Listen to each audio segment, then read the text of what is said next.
What up, what up, what up, and welcome everybody. Welcome to Back to Pnoid News. Man, listen, so I know that we legitimately did not have, how do I put this? We have not had a proper motherfucking, like, good stream in a minute. You know what I mean? Like, we've had streams on StreamYards and things of this nature, right? But, like, I kind of enjoy bringing out information and sharing things with the people and bringing things to light that a lot of other individuals don't really have, the ability to do so or don't really know about. I like sharing these things with you guys. I think it's fucking important for everybody here. So with that being said, I want to stand here and share out stuff that I find and I think is important for everybody to know and everybody to understand. So today I'm going to go over basically an hour and 10 minutes worth of video and at a symposium from a guy named Peter Zeihan, who I've been talking about a lot. And I think it'll open a lot of people's eyes to what's going on and to a lot of the things that, like we're going through right now in the world, not understanding what the real situation is and adding to not just what he's saying, but adding to the entirety as a whole, because like there's a lot of moving parts in these things at the moment. There really is. So with that being said, I'm going to get into this video. Anybody wants to catch this, make sure you catch this from the beginning, because there's going to be a lot of information that's dropped on you that you probably don't know about. The fact that, Bretton Woods was not just an economic thing. It was also, a security thing as well. So let's get into this. We're going to have a conversation as we go along. And, I'm going to start it the whole way from the beginning, because I think it's important that you catch, all the stuff that really matters to, this, to like fucking understand who this dude is, like real shit. That's kind of where my mentality is. So let's get to it. Is a leading expert on how global politics impact our economy and the markets.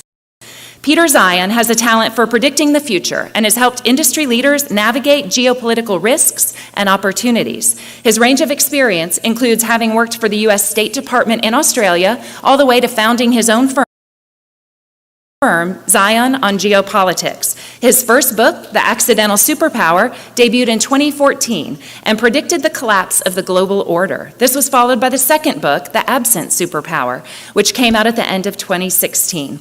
Let's give a warm Northwest Florida welcome for Peter Zeihan.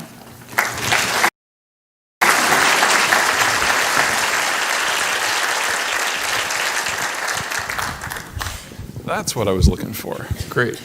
Hey everybody, how you doing this morning? I've spoken at a number of Southern Company events, and I'm never really surprised when people ask me to come speak. We're all looking for a little context these days, and I like to think that my crystal ball was, not made in China. But I'm always surprised when I'm asked back. It's like, I make my living explaining chaos and dysfunction, and it's kind of been a banner year so far, so I'm doing great. But for everybody else, but anyway, let's get to it, shall we? Our world began in New Hampshire. Who knew? You see, back before World War II, the world worked differently. You didn't trade with your neighbors, much less people on the other side of the planet, because if someone threw a war, even if you weren't invited, you could lose access to whatever the resource or the market or the trade route was that you thought was important. So if you saw something that you needed, you went out and you took it. You militarized it, you colonized it, you expanded into empire. And those empires fought over everything, and those fights turned into World War II, which brought the whole system crashing down. And it left it to the last people standing, the Americans, to figure out what's next. So we gathered our allies together here at Bretton Woods, New Hampshire, and we held a conference. And what do you do at a conference? You bait people in with a beautiful location, maybe the promise of golf, and then you lock them into a featureless room while some blowhard prattles on about how things are going to be. We've all been there. The United States laid out the new rules of the game. Instead of everybody having a separate, militarized, sequestered imperial economy, everything would be pooled. The U.S. Navy, the only one to survive material from anywhere in the world, ship it home, turn it into a finished product, and export it out wherever. Had never happened before. There was just one catch. You had to pick sides. You heard that right. Shit real quick. Fucking see if I can, get rid of some of the nonsense that's on here. And I'm not real sure what the fuck it's doing at the moment. I apologize. My fucking, my goddamn fucking connection, it's like keeps crashing to fucking zero. It was pretty stable for a while, so I figured we were good to be able to stand here and keep banging and doing what we were doing. So, let's see what the fuck is going on, because it's saying 0 drop frames. We're gonna keep trying to motherfucking make this motherfucker work. Really well. Global GDP expanded by a factor of 10. The global population tripled. It has been the greatest and longest period of peace and prosperity in human history. The plan just had one flaw. We won. Well, crap, now what? Everybody let me know if y'all can hear what's going on out there. You know what I'm saying? Like, I don't know how many motherfuckers is out there actually watching the stream right now. Who's actually listening? You know what I mean? It's a YouTube problem. Yo, it's fucking dumb at the moment. Hang on here. I'll tell you what, man, here, have you a wrench, Daryl Levin. It's appreciated. You know what I'm saying? Well, like, I'm gonna try and keep banging through. You know what I mean? This is just how it works. But this is important information. Blink for a second. Now it's good. Okay, cool. We need a new plan. Then President Bush Sr. put together a team, Brent Scowcroft, Colin Powell, Dick Cheney, and sent them off to figure out what's next. What's Bretton Woods 2? How do we take this alliance, the greatest alliance in human history, and play it forward for another half century of engaged American preeminence? And we Americans were so impressed that we voted him out of office. And in the next 6 consecutive electoral contests, the United States citizenry went with the domestic candidate. The economic aspects, the globalized system, the idea that the United States would be the market of first and last resort, the idea that the United States will patrol the global commons for all, that was allowed to stay. But the idea that the Americans got some sort of security deference in exchange, that faded away. And the world got weird. Okay, so with that being said, I want everybody to understand exactly what was just said. All right.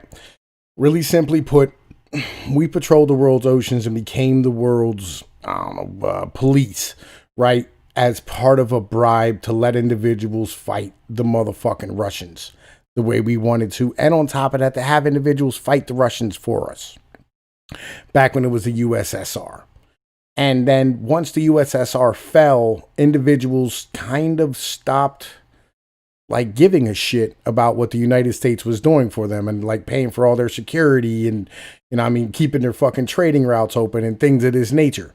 Right. And, this is kind of where we are right now. So we're going to keep banging. No global responsibilities, but benefiting from a global order, the Chinese overcame the United States to become the top manufacturing power. The Brazilians are giving our farmers a run for their money. And the Russians have shown that if you take a stable global system where no one has a stake in maintaining it, you can inject instability and have a lot of fun. Donald Trump has a point. Bretton Woods isn't working for us anymore strategically. But economically, it was never supposed to. We subsidized the alliance. The alliance fights the Soviets. That was the deal. Where does the United States fit in this brave new world without the Cold War? Well, the short answer is we really don't. And that's okay. Because we never bet the farm on trade. For us, trade is about a security policy. It was never about the economics for us. We have a continental economy. As a percentage of GDP, we're the least involved country in the world. So you got to remember a few things. First, it doesn't work that way for everyone else. Daryl Levin, man, I gave you a wrench. I don't know why the hell it is it didn't take, but I gave you a wrench again. So hopefully now, like, you're actually a moderator for the channel. Everybody gets a wrench here. This is a wrench no state. I don't want anybody silenced, and I want nobody to, like, be able to have the I want everybody to have the opportunity to really, put this in here. So, let's keep banging. What is Russia without global energy markets? What is China without freedom of the seas and global markets? What is Brazil without international credit? What is the EU without NATO? None of them can function without the Americans providing the security overwatch that makes it all possible in the first place. Second, because we're not economically integrated, you have to rethink what our recent election was about. It wasn't a debate between a United States that engaged the global system or didn't. It was a debate about the pace at which the United States would step back from the global system. Under a President, Hillary Clinton, it would have been a calm process over 4 to 8 years. There would have been PowerPoint and pamphlets and timetables. Under President Donald Trump, it's happening somewhat faster, 4 to 8 tweets. But we're getting to this same place, just at a different pace. What if we look at this differently? Let's look at it by state. Now, the darker the color on this map, the more involved the state is in international trade. Can you see the relationship between the colors on this map and the red-blue breakdown in American politics? Anybody? Nobody? It's because there isn't one. There is absolutely no correlation between the way. Well, I don't care if you're American or not, man. Like, as far as I'm concerned, if you're a fucking human being and you're a free man, you should have the right to be able to say whatever it is, you feel like saying, especially in a public forum. Like, it don't matter if you have a dumb question or you have a smart one. Like, they all need answered because everybody needs the opportunity to gain knowledge. If you're willing to, take it in, like, shit, I'm more than willing to stand here and hand it out. Like, it's not an issue to me. That's kind of where my mentality is. And it won't let me give you a fucking wrench. I don't know what the goddamn deal is. Legit. Like, it refuses to give you a fucking wrench. I don't know what the deal is. It's fucking ridiculous. I don't know what's going on. But anyway, we're going to keep banging. Make sure you hit that sub button if not already sub, my brother. You know what I'm saying? That's how we do it over here. Way we interact with the outside world economically and our politics, which means that the United States can maintain a globally devastating foreign policy without any translation into the political discussion at home. Let's look at it a different way, politically. Now, the reason that the Republicans tend to win the really big elections is that their coalition is more cohesive. So the business community doesn't try to tell you what to do with your personal life. The pro-lifers don't want to shut down the Marine Corps. Everybody has a short list of issues that they really care about. You can build those into a platform, take the platform to the polls, everyone shows up, everybody votes. It's coherent, it's cohesive, it doesn't fight. That's not how it works with the Democrats. African Americans and gay Americans disagree on even what the term civil rights means. Greens and unions disagree on every aspect of industrial policy. Single unwed mothers don't see why they should have to pay more taxes to cover the millennials' educational. Yo, AP's my boy, you know what I'm saying? Like, love that motherfucker. That's my mans in them, legit. I'll be real with you. Me and him's been out here doing this for about 3 or 4 years now. We used, like, back in the days when it was blood sports and kumites and, like, it was a much more Wild West type of YouTube, legit. Me and him used to run around to like 3 o'clock in the morning getting drunk, just talking shit to everybody and just fucking everybody up. But it's a different world now, man. Like, it doesn't that fucking place just don't exist anymore. Like, it really doesn't. You got to be careful because people are out here getting their channels struck and banned and fucked up. It's ridiculous. I'll be honest with you. You know what I mean? So, we're gonna keep rocking this shit. Expenses. It's a broader coalition, but it's always at war with itself. And any Democratic candidate in a normal election that tries to run on the issues immediately sparks an internecine feud. Hillary Clinton cannot win. Michael Dukakis cannot win.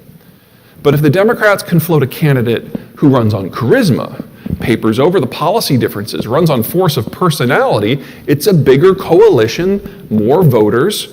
They can carry the day that way. And then in the middle, you've got two groups that are kind of hard to pin down. They tend to be socially conservative. They tend to be economically liberal, but they're very squishy. Now, this is more or less what it's looked like since the late 1930s. Now, for those of you who were not in a coma last year, you may recall this is not how things ultimately rolled.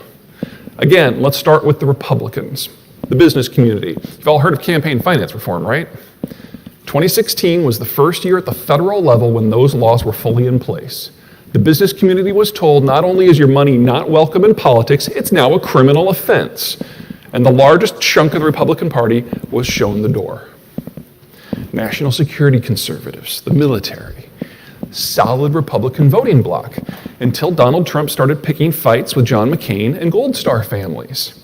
They actually looked at Secretary Clinton as the only member of the Obama team that had any concept as to how the world really worked. She, de facto, had become their sponsor. They were now in the wind.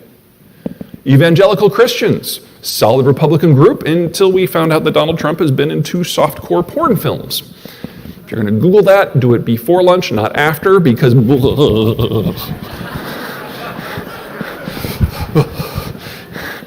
can't unsee that. Pro-lifers. They know that Donald Trump not only had a 35-year history of being a card-carrying Democrat, but his number one personal issue to donate money to were pro-abortion groups. They didn't trust him. They didn't show. It was even worse on the left. African Americans loved Barack Obama. What's not to love? He's a 40-something black dude from South Chicago. He's perfect. Hillary Clinton was a 60-something white chick who had already lived in the White House. They were never going to get on board with her, certainly not to the same degree. Gay Americans, traumatized by the Orlando massacre, which confronted them with issues of security and immigration and identity in a maelstrom that they had never even considered before. They were too shell-shocked to be a voting bloc. It's strange how, like, oftentimes you can find individuals who will tell the goddamn truth, legit. Like, yo, and this is why I really like this dude, because, like, he just tells the fucking honest truth. And it's super refreshing, number one, and number two, it's right. Like, it's really important that everybody understands that this is absolutely true, and it's absolutely something that, you know, fucking everybody needs to goddamn hear. Socialists in the under 30s. This is the Bernie Sanders crowd. I adore Senator Sanders. He's just so delightfully out of touch. Just put him in my pocket. Senator Sanders, his team, were the ones who came up with the crooked Hillary term. They didn't think that Trump was the corrupt one. They thought it was Hillary. And when the Clinton political machine finally crushed the Sanders campaign and forced him to capitulate live on stage and endorse his rival, a third of his own audience walked out on him. To the degree that they voted, they didn't vote for Hillary. Unions, they like Trump on his own merits. The anti-free trade rhetoric really resonates with them. Hispanics opposed Trump 8-1 in pre-election polling. How can you possibly come back from that? Well, come election day, the margin was only 2-1. Why the split? The pollsters forgot to ask if you were a citizen and could actually vote. Relevant detail. And then the Catholics just looked at both sides and wanted to take a shower. Here's where we actually ended up. The two-party system that runs this country is currently offline. Now, this is normal. Technology changes. The balance of power among the states change. Economic trends shift. Demography evolves. Politics. Now, I've been talking about this on my channel for a minute, legit. We've been standing here talking about actually made a video about Bill Kristol, and I made a video about this Canadian fucking ex. I think it was I forget his name. It doesn't matter. One of their old prime ministers. And we were talking about how, like, the country club Republicans are no longer running the fucking Republican Party when it comes down to it. And so with that being said, these individuals are not standing here being the people who are fucking sending the message out. And that's kind of important to understand when it really comes down to it. You know, like, how do I put this? It's an important thing to really have that comprehension, to know that they're standing here doing, like both of the parties are kind of in flux. The Republicans are becoming the party of the working class again, because the Democrats don't want anything to do with the working class. And the fucking, the Democrats are just becoming the party of the bourgeoisie, rich individuals in, the cities in LA and fucking New York and Brooklyn. So like it's two different parties than it used to be. It's not the Democrats of the 60s and 70s who were in 50s and 40s who were about union workers and labor rights. That's not the situation anymore. Like, they know that Democrat voters know, even though they may get a shit ton of, labor money and union money put into their coffers, they really, know that like the union members aren't going to fucking vote for them anymore, because, after, NAFTA and CAFTA was passed under Clinton. Obama, was out here drone striking people and fucking, throwing illegals out of the country. Like, the unions and the fucking working class really don't like the Democrats anymore. And they're sick of paying for their fucking taxes and shit and all their fucking bullshit programs. So like the parties are really in flux as to what it's supposed to be. And again, it's super refreshing to hear somebody actually tell the goddamn truth. Move with it on a delay. The last time the two parties went through this sort of convulsion at the same time, it was the 1930s. Great Depression evolved into World War II and FDR. The Republicans used to be the big government party. It took 12 years for the two parties to shake out into the forms that we recognize today. It'll happen, but not in the next 2 years. They're offline. And until the parties reform, we cannot have a conversation about what it is that we want. And until we decide what it is that we want, we can't have a conversation about what policy would help us achieve that. And so we're out, and the world is on its own. How about we look at it a little differently by voting latitude? So let's start with the baby boomers. For people born before 1946, this is probably how you still think of the baby boomers, those damn liberal hippies that just don't understand. Well, unfortunately for you folks, the baby boomers are starting to look a little bit more like these days. They are descending into get off my lawn conservatism. And this is normal. You retire, you get a little crotchety. That's normal. What about the millennials? The millennials, they were raised differently. Didn't keep track of the score at soccer games, took an extended adolescence, went to college based on who had the coolest dorms. Well, life is catching up with them, and it couldn't happen to a nicer group of people. The oldest millennials turned 37 this year, and on average, they have 2 children. And they're discovering that they actually have to move back home because not only do they need the proximity to the bank of mom and dad, they can't raise 2 kids in an efficiency apartment in downtown Manhattan on a barista salary. The days of pooping and getting a trophy are long gone. The world isn't turning out the way they were told.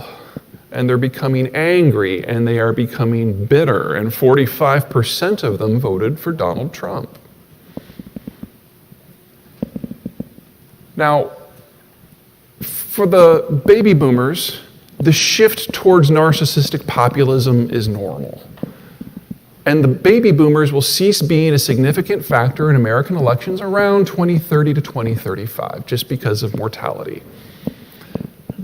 The millennials, who have just ossified their voting habits, will be the dominant voting bloc in American politics until the 2070s, which means that Donald Trump is likely to be the least populist, most internationalist, most inclusive president that we have in our lives.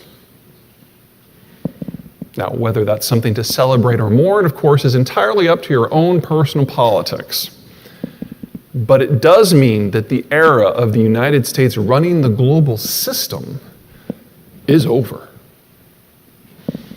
Let's look at it demographically. This is a standard demographic profile. We've got children at the bottom, young adults, mature adults, retirees at the top, men on one side, women on the other. Simple mortality makes it a pyramid. This is India. This is a consumption-led demographic, because when all your people are down at the bottom, people who are roughly aged 45 and under, you get a consumption-led system, because these are the people who are buying cars and buying houses and going to college and smoking pot. Now, this is why, like, I don't understand why, like, TFM or any of the MGTOW motherfuckers argue with me about this fucking bullshit, legit.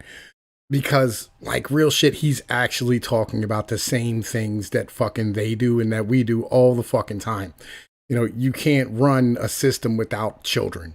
You can't run a system if you have terminal demographics. Just a fact of fucking, like, this dude legit, I'm not playing with you, like, yo, he ties together everything we've been talking about for fucking years now. Let's keep banging. It spend. Well, that brings the house down in Colorado. But they're new. Their incomes have not yet expanded to meet their needs, so they have to borrow. So it's house loans and car loans and college loans. It's high debt, but also high growth. This is where most of the activity in a modern economy comes from, this spending.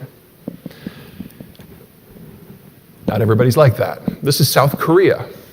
This is an investment-led system. Lots of people who have kicked the kids out, the house is being paid down, there's not a lot to buy anymore, but their incomes are high, and they're saving for retirement.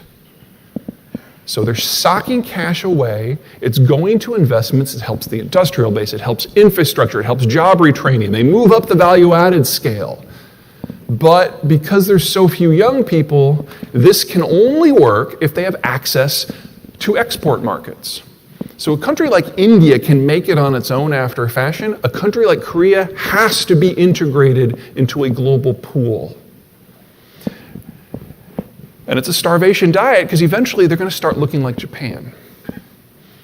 Now, the only way you can make a country with the majority of retirees function is if your productive side of your economy has already evolved into automation. Because if you cannot replace workers with robots, you're basically a national old folks home, and that is over.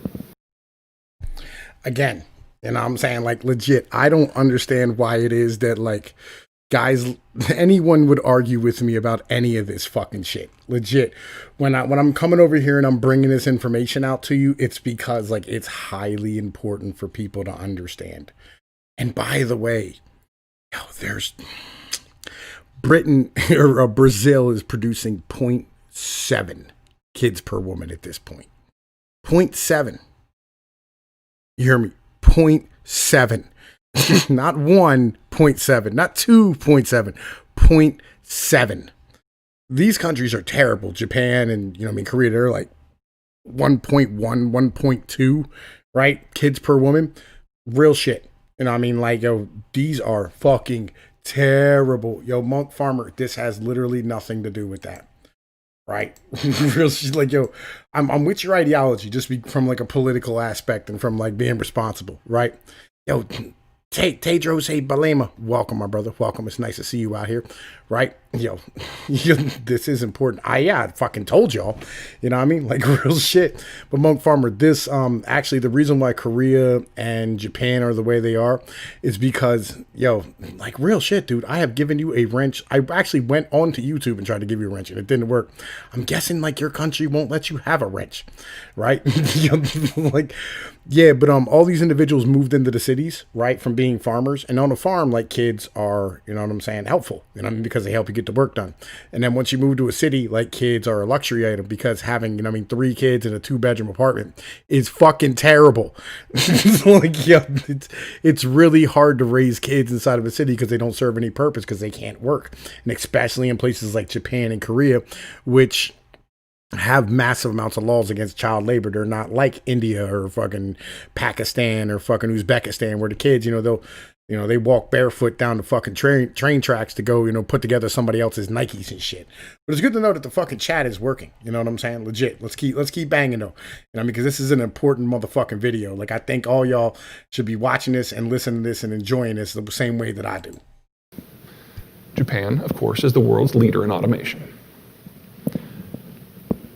Here's the United States.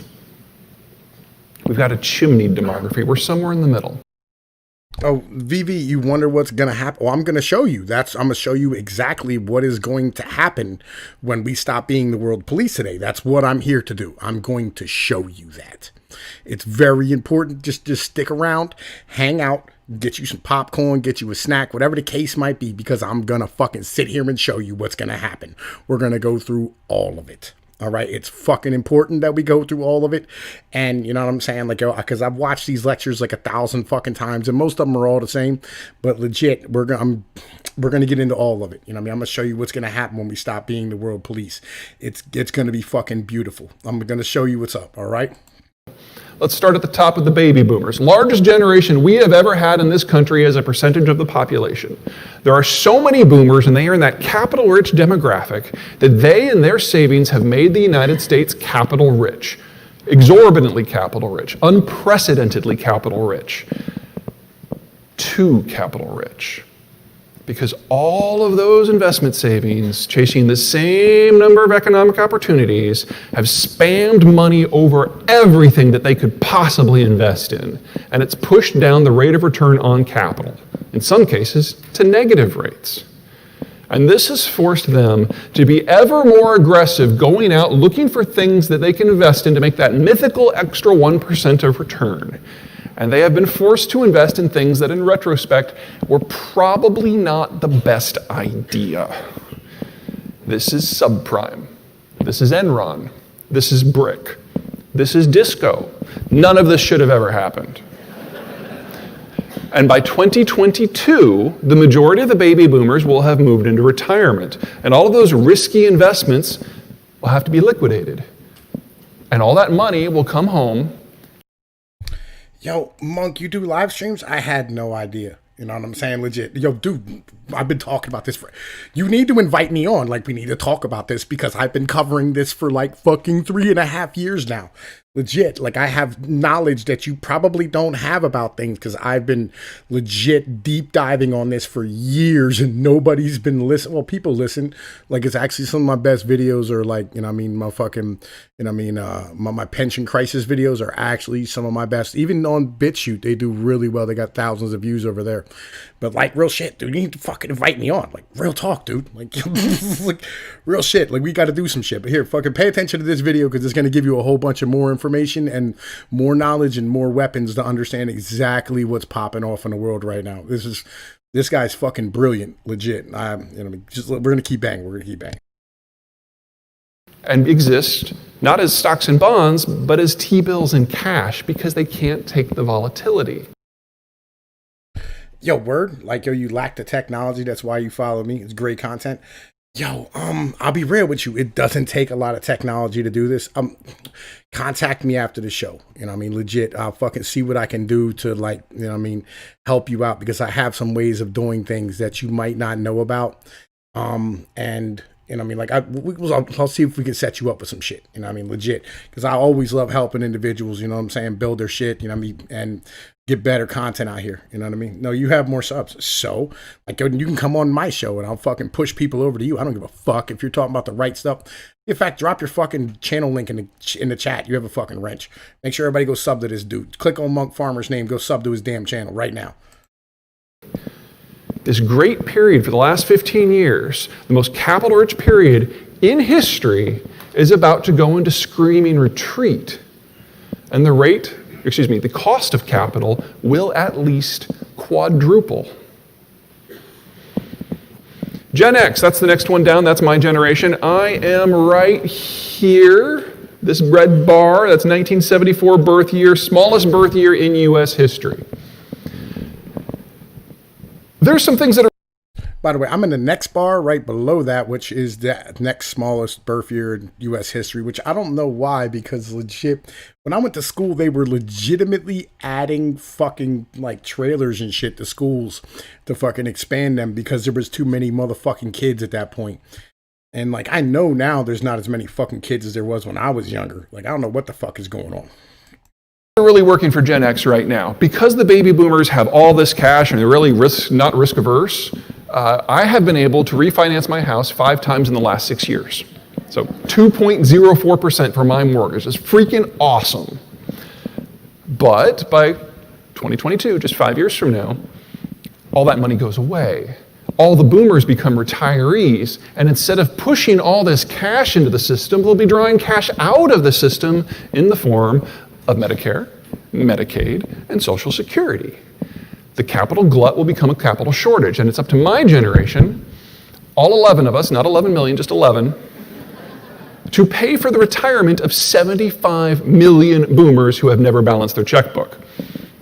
And we know we're going to be doing this for the rest of our natural lives because Gen X will not outnumber the baby boomers until the Xers are in their 70s. I think I just depressed myself.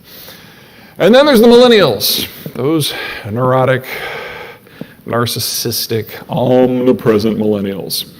Now, while the millennials do deserve every shovelful of crap I send their way, thank God they're there. 3 big reasons. First, consumption. They're in the prime consuming demographic. All those bedazzled flip-flops and all those circulation-constricting jeans and all of that dairy-free, soy-free, fat-free, gluten-free, fair trade, beard butter, it all adds up. Yo, what up, Waylon Smithers and Michael Hatfield? Nice to see you out here, my brothers. You know what I'm saying? Real shit.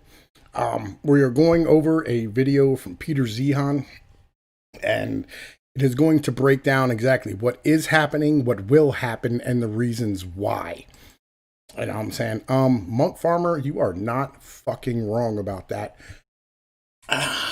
But there's much more. There's much more to go on. You know what I'm saying? Real shit. I don't even know how many people are watching right now. 19. Not bad. You know what I mean? Nice to see everybody the fuck out here. Got love for y'all. Y'all know the fucking deal. Love my fucking subs, man. Y'all are fucking awesome. Their consumption is what has kept the United States out of recession for the past 3 years. And they are going to be part of that prime consuming demographic for at least another 8. Doesn't make us recession proof, but it gives us a great bounce back option. Second, by 2030, when the millennials mature, and define that word however helps you sleep at night, they will fill out the tax paying class in a way that Gen X never could. There is a light at the end of the fiscal tunnel. There is an end to these battles in Washington over the budget. Yo, dude, y'all rock. Based, motherfucking diversified Aryan. You know what I'm saying? You rock, my brother. You know what I'm saying? Real shit. I got a lot of love for y'all out there. You know what I mean? Y'all keep me coming the fuck back to do more for y'all and bring y'all more information. And, you know what I mean? I got a lot of love. You know what I'm saying? Gen Y is in between Gen X and the millennials. Gen X is also known as the baby bust generation because they were the most aborted generation. You're not wrong, man. 1990, 40% of all pregnancies ended in fucking doctor-assisted abortion. That's just, you know what I mean, some real shit. You know what I mean? Real shit. But we're gonna keep banging. Yo, I'm not criminally undersubbed. You know what I mean? Like, I wish I was. The truth is like, yo, YouTube don't want motherfuckers like me. They really don't. And most of the time when I talk, niggas start getting lost.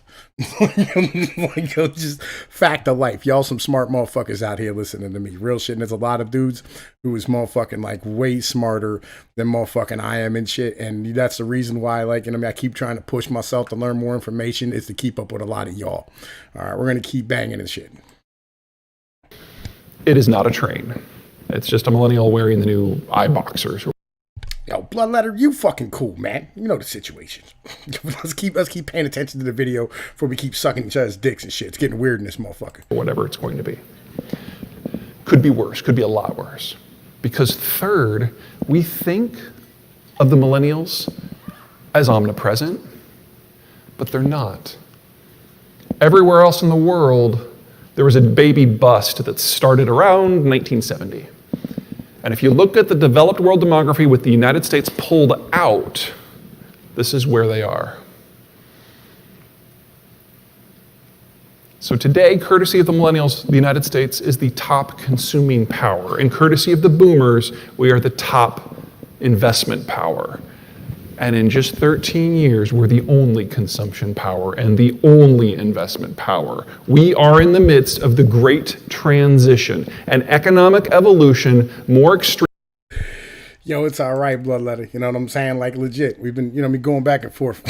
Said Tom Pease for Secretary of Defense, man. Look here. Have a fucking wrench. You know what I'm saying? Rodrigo de Leon, motherfucking, thank you for coming the fuck out. Bloodletter Gil, once like you're done here, you might want to go listen to the first 23 minutes because it's really fucking important that you catch all this information. Real shit. Than anything that has happened in world history since the Black Plague itself. And on the other end, there's only one country left standing. Only one country that can absorb global exports. And that one country has lost political will to participate in a global system where it's expected to absorb those exports, which means that the economic model of almost every country in the world is in a period of slow motion collapse. Everyone needs to change what they do to survive, except us. And then there's the final piece, the shale revolution. This is a price volume chart. So the taller the bar, the higher the full cycle production cost of crude. And that's everything from exploration on the front end to taxes on the back end. The broader the bar, the more oil that comes out of the country. OPEC is there in black on the far right. US shale is the light blue on the far left. As of 2012, that's the date on this graphic, US shale was not all that strategically significant, but things have changed. We have new technologies, multilateral drilling, microseismic, and here's where we are now. Full cycle break even is now about $42, $43 a barrel in the United States. And as these new technologies get combined into a best practices suite, we are looking at that number be below $25 a barrel for crude and $1.25 for natural gas. The United States and Canada as a unit became net energy exporters last month. We're there. The last link that kept the United States bound to the international system broke just a few weeks ago. It changes the way we view the world. The deep blue, those are the countries that we are willing to hurl nukes to defend. The medium blue, those are the core Bretton Woods allies. Orange, those are the other guys, we don't like to talk about them. And then light blue, that's the field of competition. You see, 1985, when this map was, that's the height of the Cold War. Everything mattered, everything was in play, it was a global fight. But now remove energy dependence, change the way we view trade, change the way we view security in the alliance. And here's where we're going in the not too distant future. And I made this graphic last October when I was convinced it was going to be a President Hillary Clinton. You can imagine how much this is sped up. We're unhooked, we're unplugged, and we're letting pieces of it fall by the wayside. It doesn't matter if there's a plan, it doesn't matter if the man in the White House is consistent. This is where we're going. Yo, man, real shit. Like, and shale's even lower than what he's talking about now. It's like down to like $25 a fucking barrel for shit. And they've actually, like, I watched something on shale here recently. They've actually got it to the point where they no longer have to bring in fucking like new water every time. They can recycle the water that they were using and the grit. And the grit at this point is food grade. So even if it leaks into the water supply, it doesn't fucking matter. It's pretty much all just sand. Stuff that's holding up in between the rocks when they blast open the pieces. So like it's some whole new shit that we're doing now. And the technology's gotten to the point where legit, we don't really have to worry about anything. Like, we can basically have natural gas for free at this point. And that's something that a lot of people have no idea about. And the fact that we're that free on our energy concerns means that we're not going to worry about, the Middle East anymore. We don't really care. You know what I'm saying? Like, and that's, that's why we're standing here, like we're making these deals between Israel and Bahrain and the UAE and all this fucking nonsense. It's because of the fact that legit, we don't fucking care. Saudi Arabia is working with Israel at this point because they have to find new strategic partners because we're not going to work with them anymore. We're not going to deal with any of this shit. We're not going to care because it has nothing to do with us. We're going to stand here and, fucking, hang on, let me see, what's fucking chat saying? Is this guy a civic nationalist or is he a nationalist leaning? Okay, this guy is an academic, right? He would basically be a poli-sci major when it comes down to it, but he's just telling the truth of where we're going. You know what I'm saying? That's kind of really where it's at. Like he did the math and he went, this is where we're heading, and he's bringing it to us. And I think that's important. They actually get sand from Western Wisconsin because of the way it sticks well and holds. It's the correct shape. Dude, legit. They were just, and they're basically reusing the sand at this point, and it's, it's whatever. So like, that's why I love this dude, because he doesn't like a lot of the shit that he's saying, right? Like, for instance, I heard him one time say, about immigration, that we're not going to be bringing in the best and the brightest anymore because we don't fucking, like, then people won't tolerate it. And he said, I'm a type of guy who's more for open borders, but I lost that fight, because it doesn't make any sense to the people here anymore because they need fucking jobs and, they can't tolerate continuing to have their wages go down. Like, it's, that's kind of where it is with, this guy Zeihan, he literally just speaks the truth about what's going on because his business model is about helping other companies. Like when they go, oh, we want to open up, shop in, fucking, I don't know, Turkey or, Russia or China, about where they want to go and who they want to deal with and what type of, environment they want to breed and what they're going to have to deal with as far as politics are concerned and, what the local outlet is going to be as far as, transportation or water supplies and things of this nature, right? So that's his job. So his job is to tell the truth. His job is not to stand here and snow people over, because if he snows people over, he'll lose fucking business. He can't be woke. He has to just tell the truth as it is. That's kind of the situation. And with that, everybody's talking about moving their operations back to the United States, and it's already happening with like people like Gildan who make t-shirts and stuff. They're basically automating their whole process and bringing it back to the Carolinas at this point. Because in India, due to the COVID lockdown, they couldn't produce any goods. And they saw the writing on the wall. Most of these companies like Apple, they have 10-year plans of bringing everything back to the States. Legit. Because they know that this is coming. Right? So understand, like, this is not some dumb bullshit. Like, you can look all this shit up. I did the research myself. Like, I was like, is this guy telling the truth about any of this shit? And like, it's all real. So that's kind of where everything is. So let's keep banging. And if you want to have a relationship with the United States that lets you kind of reprise this security guarantor and economic access plan that you had to the Cold War, you have to come to Washington and offer something. Pnoid looks everything the fuck up all the time because I'm constant. Look, man, I'm sober. Okay. So like my brain moves. I apologize. Okay. I like when I'm like, my brain isn't pickled like a lot of people's, so it works. And it annoys me as much as it annoys other people when I stand here and like they say some nonsense and I'm like inside of my head, like I'm holding myself back from going, that's completely fucking bullshit. And like by the end of the day, by the end of the conversation, I'm usually sitting there on a fucking soapbox lecturing anybody who's a fuck around me about the reasons why they're wrong and why they should stand here and read more books. Legit. That's where I get down to, like real shit. Because like I pay attention and I memorize everything I fucking read. It's fucking stupid, but it happens. I'm sorry. It's transactional now. There isn't a global strategy. This leads to 3 major military conflicts. The first one involves the Russians. Post-Cold War, there was a 60% drop in the Russian birth rate, which means that by 2022, that's the magic year, the Russian army will be less than half the size that it was last year. Did everybody catch that? I'm gonna rewind that back a couple seconds. Wait, that's way too far. I'm gonna rewind that back a couple seconds just so everybody can hear what that motherfucker said one more again, right? I want you to hear that shit again. Doesn't matter if there's a plan. Doesn't matter if the man in the White House is consistent. This is where we're going.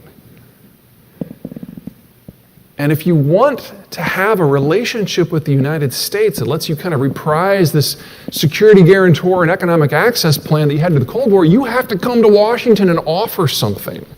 It's transactional now. There isn't a global strategy. This leads to 3 major military conflicts. The first one involves the Russians. Post-Cold War, there was a 60% drop in the Russian birth rate, which means that by 2022, that's the magic year, the Russian army will be less than half the size that it was last year. If the Russians are going to use military tactics in an attempt to shape their world, they have to do it right now. And so they are. So you have to look at the world from their point of view. The deep red is areas of ethnic Russian majority populations. The other colors don't mean that the country's empty, it just means that they're not ethnically Russian in the majority. The western periphery of that red zone is the great North European plain at its widest extent, 2,000 miles north to south of territory that makes Kansas look hilly. That is completely indefensible with the army the Russians have now, much less the one they'll have in 5 years. So, as the Russian thinking goes, if they can forward position their rapidly shrinking military into these 5 arcs, anchor between geographic barriers like the Carpathian Mountains, and the Black Sea, the Baltic Sea, the Caucasus, 2,000 miles of great wide open shrinks down to about 450 miles of constrained access points. Those are gaps that they can plug with a smaller army. All they have to do is conquer all or part of 11 different countries, 5 of which happen to be in NATO. Say what you will about the Russians, they have never had a problem thinking big. Here's the problem for the rest of the world. That's their oil export network. 7 million barrels of crude a day goes through the conflict zones. Interrupt that, and it's more than enough to cause a global energy-induced depression lasting a decade. That's War I. Here's War II. Persian Gulf. Now, the reason that the Persian Gulf has been so calm for the last... All right, so I brought this up when I first started my YouTube channel about the fucking pipelines going from Russia into fucking Europe. I think it's a very important ideology to understand that Europe receives almost all of their fucking fuel and oil and basic fucking energy needs from Russia. Legit. Okay, Germany has dumped 2 trillion euros into their fucking economy, trying to make it green, and has dropped their fucking carbon emissions and has dropped their fucking use of fossil fuel by 6%. Legit. Okay, that's really where we are right now. Germany, okay, legit, needs fuel. Has to have it. They don't have a fucking choice unless they want to deindustrialize their entire fucking country. So that means they have to get that fuel from somewhere. And it's not going to come from the Middle East because guess what? Turkey's right there. And Turkey, legit, is one of the countries who are going to be expanding once the U.S. no longer gives a fuck. Okay, and Turkey's going to take over fucking Syria. And they're going to cut off those fucking pipelines that they just put in. And the United States is going to go, fuck it, we don't care. Because we're not going to fucking care. Legit. They're going to have to deal with Russia or fucking Turkey or some terrible power like all these countries are. Europe's fucked. Just so everybody knows what's going on. Want y'all to understand exactly what's going on. Last 40 years, and just kind of marinate in that statement for a second, is Bretton Woods. We keep a carrier battle group in the Gulf to make sure the oil can flow to the alliance, to the trade system. Remember, the oil guarantees trade, trade gives us the alliance gives us our security. We now define our security differently. We're no longer using the alliance. We've never used the trade, and courtesy of shale, we don't even need the oil. Every link in the chain of logic that's kept us bound to this region has broken more or less at the same time, and lo and behold, we're pulling out. That leaves it to the locals to figure out who is in charge. They've got some opinions on that. The two countries that matter the most are Saudi Arabia and Iran. The country that sponsored 9/11 and the country that clapped. None of these people are our friends. These two countries are opposed economically, strategically, militarily, ethnically, demographically, politically. But it's kind of tedious talking about the Middle East. We're all kind of done, aren't we? Let me just put it this way. It's kind of like the fight between the University of Texas and Texas A&M, just with more guns that people use. And like all of the world's truly great rivalries,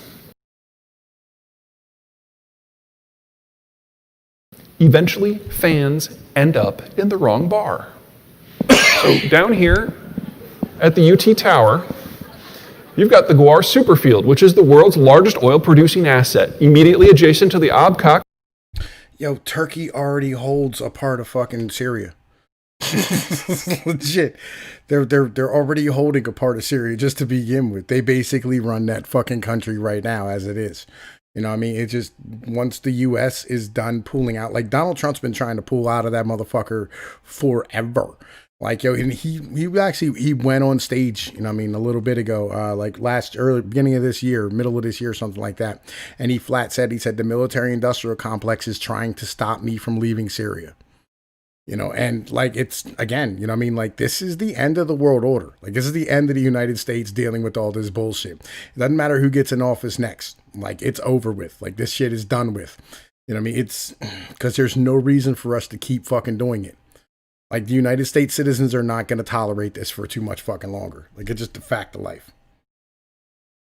Oil processing facility, the world's largest, immediately adjacent to the Ras Tanura oil loading platform, also the world's largest.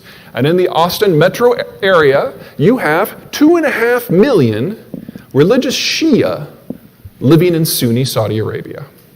Later, bloodletter. Here at Kyle Field, you've got 80% of Iran's oil and natural gas production capacity. And in Texas A&M campus, you have 3 million ethnic Arabs in Persian Iran. The intelligence agencies on both sides are burning the midnight oil, trying to stoke a revolution in these zones on the other side, working from the very accurate assessment that if you can wreck the oil income, you've pretty much wrecked the country. That's 11 million barrels per day of crude. That assumes no one gets caught in the crossfire. More likely, the number is more likely to be around 20. That changes the way that oil moves. Back at the dawn of shale, this is how it flowed. You'd have 3 major zones of sales. One, North America. Second, Western Europe. And then third, whatever was left over would go to East Asia, and Asia would pay a premium because they didn't have any production locally. Shale comes along. The Europeans show that you can take a financial crisis and make it your new normal. Less crude going to Europe, less crude going to North America. You see this shit right here? You see how like you see what goes into Europe? Like, legit. The vast majority of their shit comes from fucking Russia. Other than that, they have to float everything around the Horn of motherfucking Africa in order to get it there. Right? Like, legit. Just is what it is. Like, just fact of life. Everything now has to go to East Asia. The Asian premium becomes a discount because there's no place else to go. Waylon, did you not hear by 2021, like, the Russian military will be half the size it is now because of the fact that they don't have any people? They don't have any people for the military. Like, 1 in 10 fucking mothers in Russia has HIV. Okay? Do you understand this? Do you hear what I'm trying to tell you right now? Russia is not going to be helping them anymore. They can't go, hey, we need help. Russia's going to go, so do we. Legit. They have their own fucking problems. Like Czechoslovakians. They have their own issues on their border. They can't defend themselves, let alone defend fucking Syria or Iran or fucking Venezuela. There's no help for them. All the best they can do is launch nukes, and nobody wants that, and Russia's not going to do that. They're just not interested in that fucking. They didn't launch nukes during the Cold War. They're not going to fucking do it now. And most of them are old and worthless, and a lot of them don't work anymore. Now accelerate the shale revolution and remove energy from the former Soviet Union and the Persian Gulf. The Europeans have to dust off their old imperial handbooks and go out and find crude themselves. The United States checks out. And there's not enough left over for the East Asians. The red bars on the far right, those are net oil imports. The green bars on the far left, those are net oil exports. Notice how conveniently far apart they are. It's a 7,000-mile sail from the Persian Gulf to Osaka, which means that in this new world of constrained oil supplies, if you are China or Korea or Taiwan or Japan, your only option is to take your Navy, sail. We're about to get there. Legit. We are about to get there. Don't worry. We got another 47 minutes left in this, and it's all just raw info for that ass. We're going to talk about China. Believe me. We are going to talk about China. Right? Legit. And you say you feel sorry for the Christians. Man, look, all right. They can move. Legit. They can leave. And Turkey has Christians in it too. And Turkey has no issue. Turkey might be a Muslim Islamic state, and basically Erdogan is going to be dictator of Turkey, and that's fine. He understands enough history that he knows that he can't just massacre the Christians. He's not going to do that. He's not interested in massacring people. That's not what Turkey's going to do. What Turkey's going to do is they're going to do what's strategic for Turkey, which means controlling pipelines. It's that simple. They're going to control assets.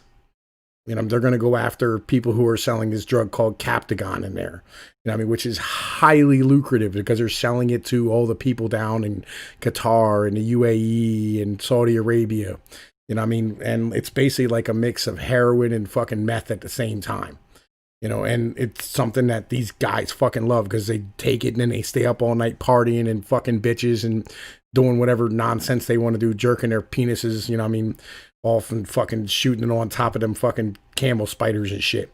But let's keep banging.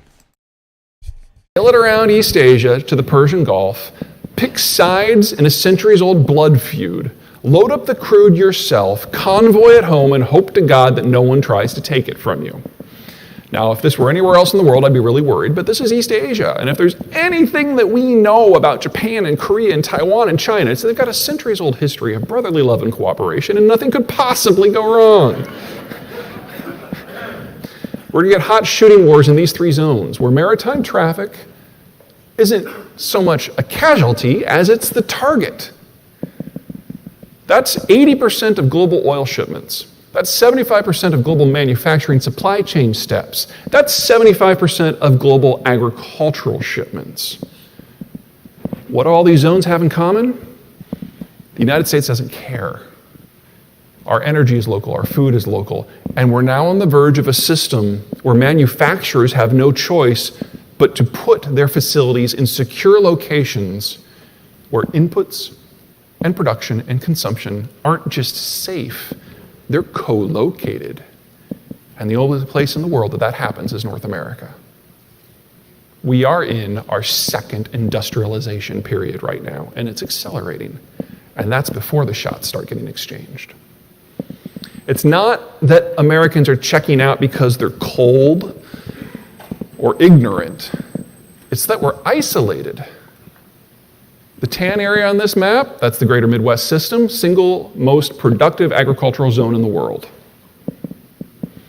The blue lines, that's what really matters. Moving things from A to B is a bit of a drag, but if you can float it, it's 1/12 the cost. And the greater Mississippi system by itself has more miles of naturally navigable waterway than the rest of the world put together. In addition, all right, did everybody hear what he just said? You know what I'm saying? Legit. You know what I'm saying? Fucking I want y'all to understand exactly what it is he just said. All right? Like, real shit. I want you to be fucking completely in an understanding about what my man just said. The blue lines, that's what really matters. Moving things from A to B is a bit of a drag, but if you can float it, it's 1/12 the cost. And the Greater Mississippi System by itself has more miles of naturally navigable waterway than the rest of the world put together.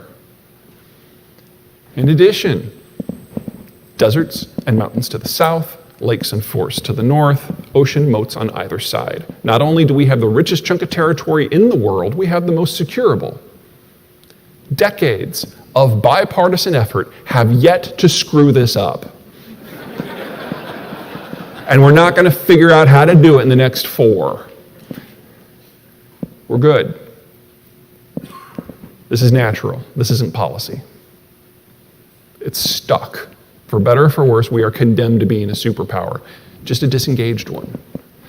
That's not how it works elsewhere. This is China. This Northern Europe. Okay, I want y'all to understand. I forgot to shut off my goddamn speaker. Good thing I didn't do nothing. I want y'all to understand something, okay? There's a reason why the United States is garbage at government, okay? Legit. There's legitimately a reason why we are garbage at fucking government. It's because we have never needed it. Up until 75 years after our country was formed was the first time we built a fucking road. That's how good this country is. Real shit. We're fucking cool. We don't need government. We're not like places like Germany. Let me give you a for instance. In Germany, all the rivers flow from like the outskirts of the country into another country. So like their local towns on the borders of the country were more likely to do business with the other countries than fucking Germany. Right? Like, you know what I'm saying? Like real shit. Like that's kind of like, yo, so when Germany wanted to become a country, when, you know what I mean, fucking Berlin wanted to turn it into an actual country, they had to build roads and rails to force these fucking cities and states inside of Germany to do business with each other and with fucking Berlin rather than other countries. They had to be good at government. We never had to because our shit's cool. And we're going to keep gagging though. European plain, that is the Chinese core. It is less than 10% the size of the Great Midwest, and yet it has to support a population 4 times as big. Now, China doesn't work like the United States. In the United States, because that the river system overlays lots of flat land, it's very easy to get around. And so Americans tend to identify with each other very, very tightly. That doesn't happen in China. In northern China, there's no navigable river, so there's no natural economic impetus for development. And you've all played Risk, right? You know how no one wants to start in East Asia because they can come at you from every direction?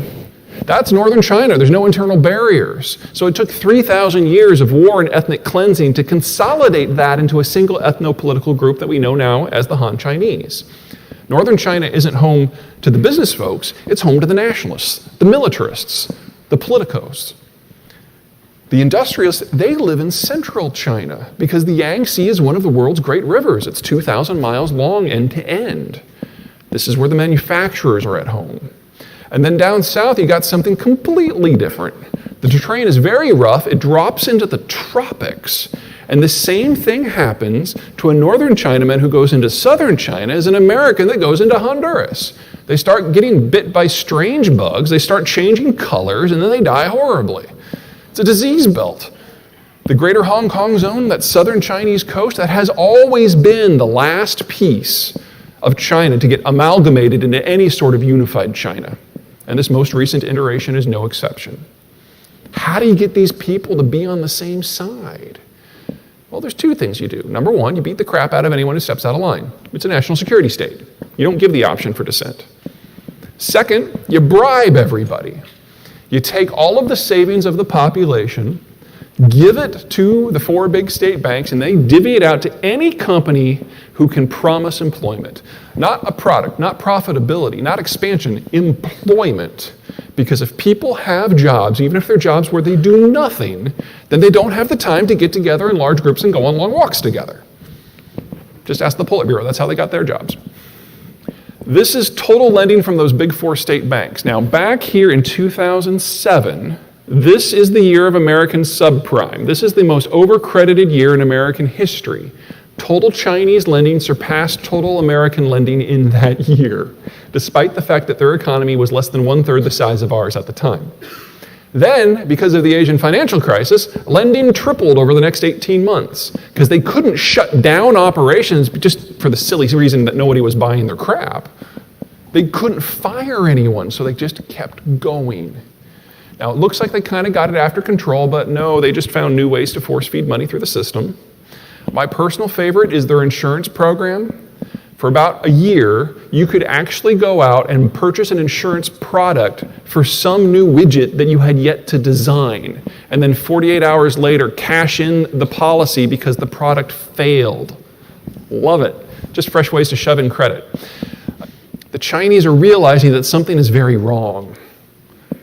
This is foreign direct investment from and to China to the United States. Now, the orange bars, that's from the United States to China. You'll notice in the early years, it was all one way, which is what you would expect. The United States was a more developed economy. It invests in poorer economies. Makes sense. In recent years, it's become more or less equal as the Chinese have closed the gap. Or at least it did until last year. This is not the culmination of a decades-old plan by the Chinese to force all of our children to learn Mandarin. This is Chinese businessmen getting their money, the covfefe, out of town before it's too late. Now, for everybody that don't speak, economic ease, basically China has been printing money like it's going out of fucking style and then confiscating it or standing here executing people who don't pay off their fucking loans, right? So basically, they get their money and they get the fuck out of Dodge and they try to invest it in the United States. Same thing happened in Canada, in like Toronto, when they had that massive real estate thing and they go, oh, it's a bubble, it's a bubble. It's really not. It's just Chinese people are fucking looking for a way to get their fucking money the fuck out of China. Legit. Like, that's what that was. And same thing in San Francisco. It's happening in Rhode Island, in Boston, Providence. Boston, Massachusetts, Providence, Rhode Island, Washington, D.C., Baltimore. Chinese people are legitimately just buying massive amounts of fucking real estate in the United States, trying to find a way to hide their fucking money from the Chinese and put it someplace fucking safe and stable like the United States. That's exactly what's going on there. This is capital flight. This is what you do when you think the end is nigh. And it is. Demographically, 25 years after the one-child policy, the Chinese are running out of 25-year-olds. You may have heard about a year and a half ago, the Chinese went from a one-child policy to a two-child policy. Well, riddle me this. How long does it take to raise a 25-year-old? Those of you who are parents, don't help the others. My mother assures me that the answer to that question is 47 years, and she's glad she's almost done. China doesn't have that kind of time. And there's also a hobgoblin waiting in the wings. This is that same map from before with a lot of military data thrown on top of it. I want to call your attention to this line here, this purple line that roughly parallels the coast. This is the prime oil tanker shipping route from the Persian Gulf to Northeast Asia. Every single weapon system that the Chinese and the Japanese have that's projection-oriented can interrupt that line. What about this line? The deep sea route. Every long-range weapon system the Japanese have can interrupt that line, but nothing that the Chinese have can. If this becomes a war of movement, and it'll be a naval conflict, China's screwed. They import 80% of their crude now, 3/4 of that on the ocean along this route. And Japan will control the route. Remember when I said that world leaders had to come to Washington to seek a bilateral deal? It's transactional now. Shinzo Abe was number 2. He doesn't need the Trump administration to side with the Japanese during the war, although if we wanted to pitch in, he would not complain. He just needs us to be neutral. And to make sure that he could seal the deal, he came with them with a gift, a $500 billion bribe. Money from the federal government to invest in American infrastructure and industrial plant. Separate from what Japan Inc. is going to do. Will it be enough? Who knows, but good start.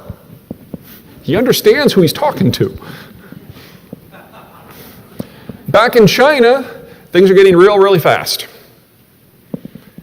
There's an anti-corruption campaign going on. It's been going on for about 3 years now. And it's not about making China corruption-free or making it a country that observes rule of law. Although if they achieve that, they're not going to complain. It is more about publicly executing enough high-ranking officials whose names your average citizen knows, so that your average citizen looks up at the television and says, you know what, it doesn't matter if I've got a job or if I can feed my family. That is President Xi. I am Han Chinese. He is my leader, and that is enough. It's a blatant cry for nationalism. And at any other time, in any other country, we would call this a cult of personality. Xi has already exceeded the power level, concentrating more upon to himself than any Chinese leader in history, with the exception of Mao. And later this month, he passes Mao. Because later this month, the Chinese Communist Party leadership meets for their 5-year plenum. The way leadership in China works is you serve as president for 5 years, you nominate your successor, and then there's a 5-year transition period. Xi is coming out of that first 5 years, and he's supposed to nominate his successor now. And my bet is that when they meet later this... All right, yo, first off, do I keep up chain smoke and semio gouge? I'm not real sure what you're talking about, but I tried to hand Thiago Bastos a wrench. It did not work out. And Jared Roberts, I think you might have to be subbed to the channel in order to get a goddamn wrench, to be perfectly honest with you. And I'm not sure what you're talking about. Chain smoke, yo, and send me a gouge. I'm not sure, man. Fucking tell me exactly what the fuck you're talking about.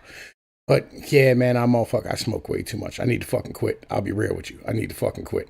This month, he will nominate his heretofore unheard of identical twin brother. Because Xi believes that China cannot handle a leadership transition right now.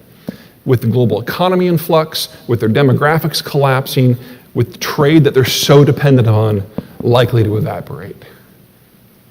And so President Xi was the 5th world leader to come to Washington to seek terms. Only he didn't come to Washington. He signaled ahead that he didn't want the press corps there or the diplomatic corps because he wanted to have a conversation that wouldn't be reported back home. So they went to Mar-a-Lago where Trump could control the environment. And he told Trump, you hold all the cards in this relationship. We're the dependent partner. We don't have a military that is capable of replacing you.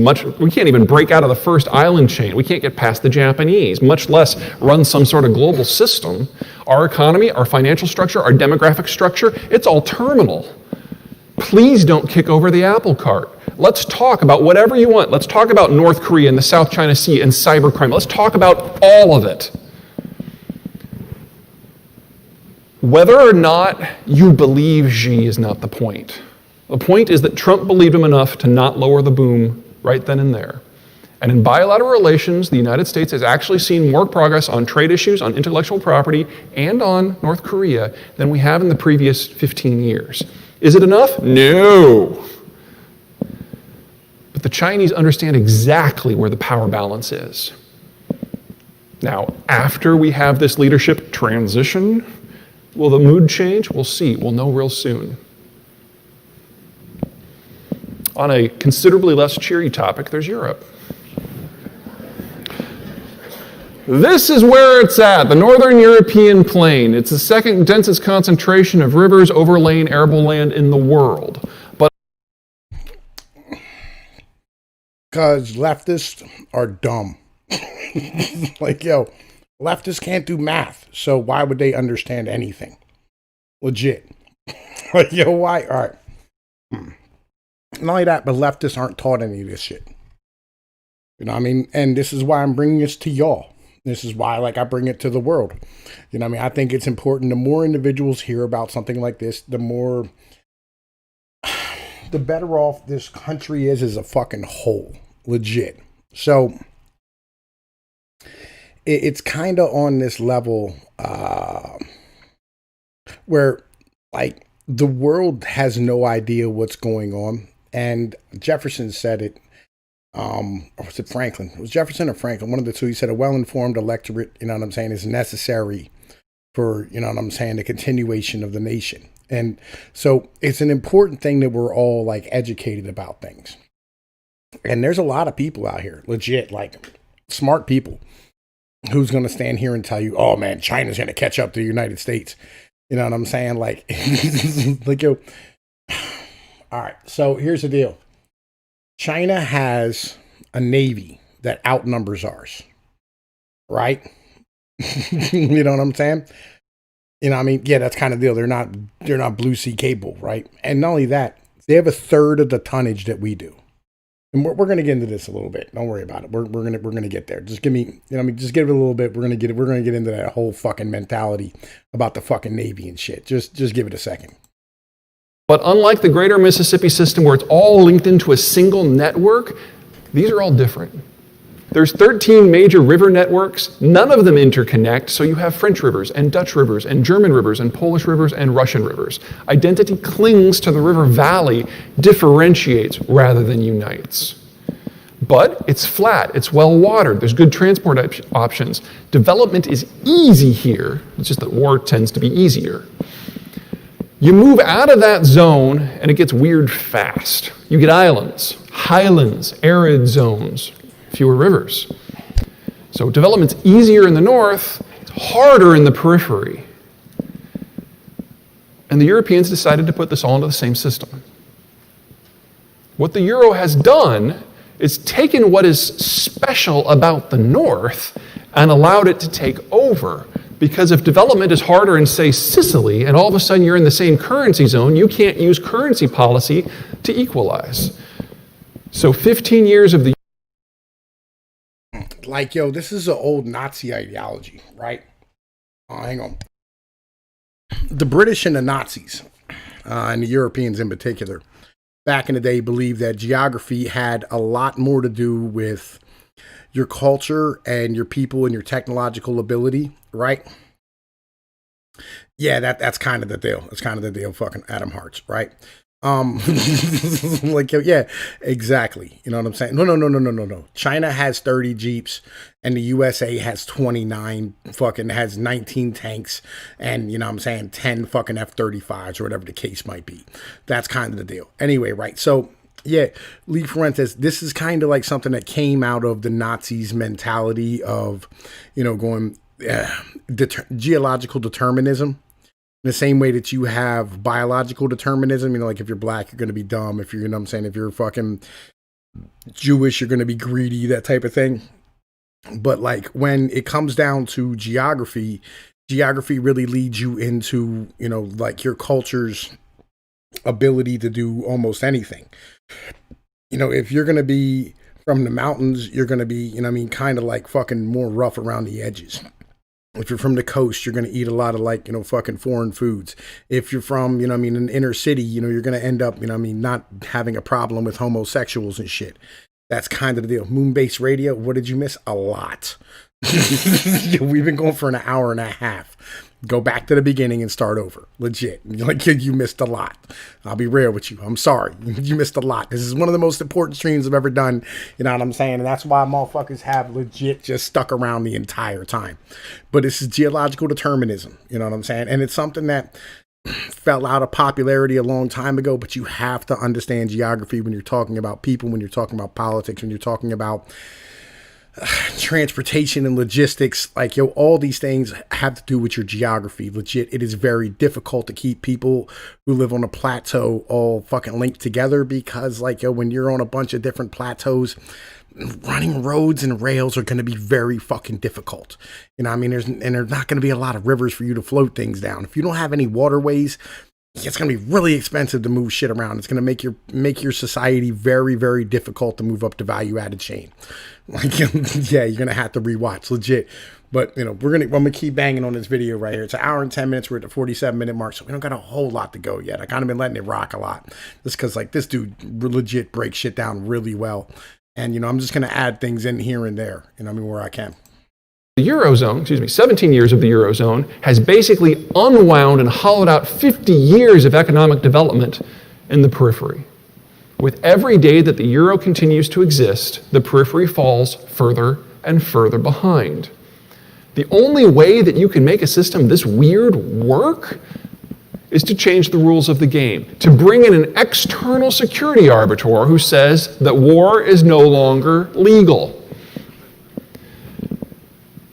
But we're leaving, and Bretton Woods is almost over.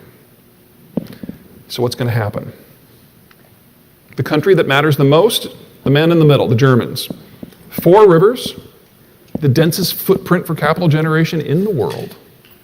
But it's in the middle of the plain, surrounded by 8 significant powers. So if you are Germany, you can never be bigger than all of them put together, so you have to be better.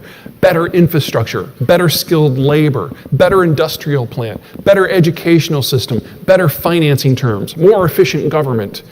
But you take anything as efficient and capable as Germany and make it as big as Germany, and it threatens to overwhelm everybody near them. So European history is a pendulum between periods of extreme German strength, which force everybody to form a coalition to tear it down, and extreme German weakness that sucks everybody in like a black hole. And the only way to stop the pendulum is to bring in an external security guarantor. And so Merkel was the 5th world leader to come see Trump. This is my favorite photo of Trump. He's praying. Please make sure that she didn't cater. And she led with this.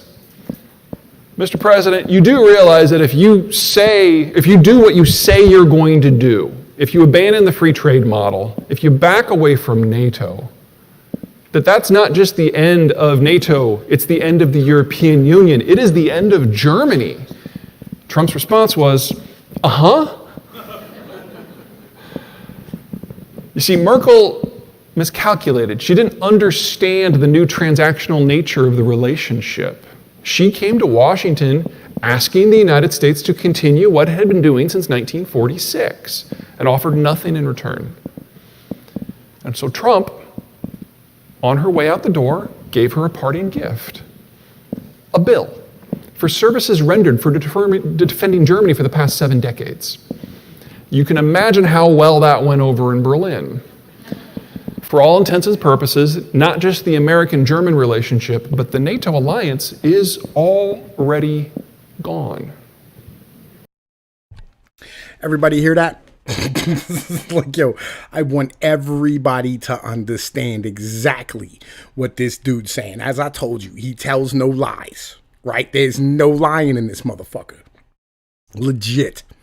Trump handed Angela Merkel a fucking bill and said, bitch, we've been defending your country for 70 fucking years. Pay up. Yo, that's legit. I'm voting for Trump just off of that one. Off the strength of the muscle that he did that. He told that fucking bitch, you pay me now, broad. Yeah. And it's about to get a whole lot worse. On the left, you've got the demographic profile for Italy. And in one graphic, this is why the European financial crisis is going to end in tears.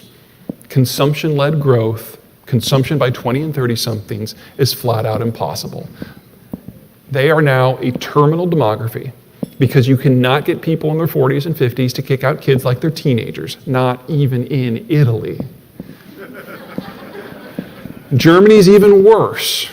The country that brought us eugenics obviously can't have a national open conversation about population policy.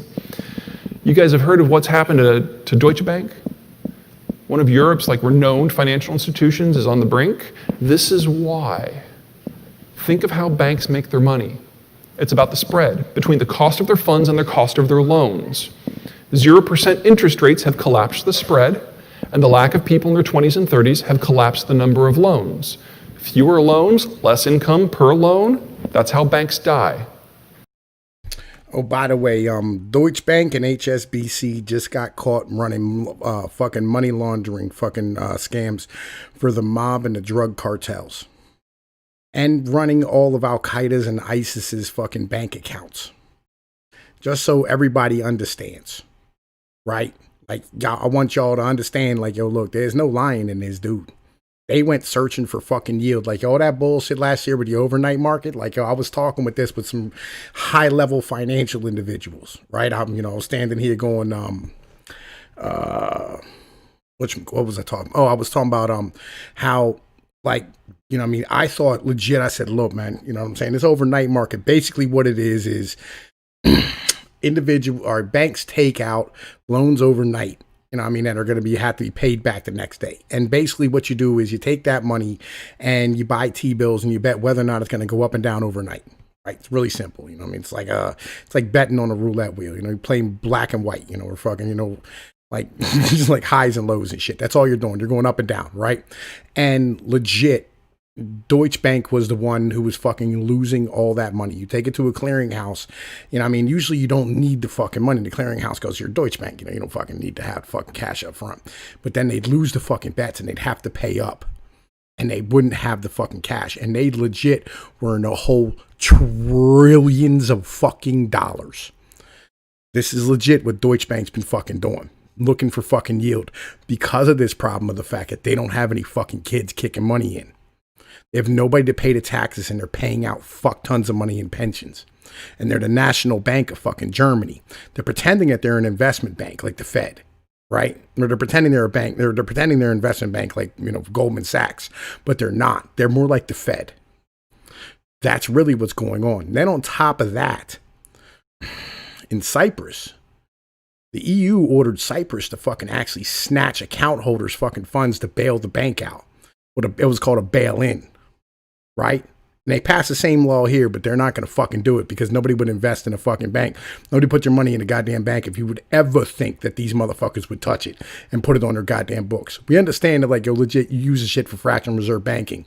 But, like, there's no way they would ever do it here because it would just fucking ruin them financially. Like, they would, like, if that would ever happen, like, they'd end up getting eaten alive. And there'd be bank runs and it would just destroy the financial system. It doesn't matter what the fuck law they pass to let them do that shit. They would never think of doing it because it's so bad for the bank itself. But I just want to put that out there, so everybody understand what's going on. It's not that I see Deutsche Bank as the face of the future of Europe. I see Deutsche Bank as the best case outcome. Because the Germans are kind of sticklers on things like accuracy and accounting and transparency. Italy, not so much. Well, like, I know it doesn't, Moonbase, I know it doesn't surprise people, but legit, I got to tell you all about it. You know what I'm saying? Because the story actually just dropped like today or yesterday. You know what I'm saying? So, like, it's important that, we hear about it when these type of stories drop. BuzzFeed actually dropped it. Every once in a while they do good work. Fucking, like, it is what it is. No, it would not help if they gave tax cuts to ethnic Germans for having more. No, it would not help at all.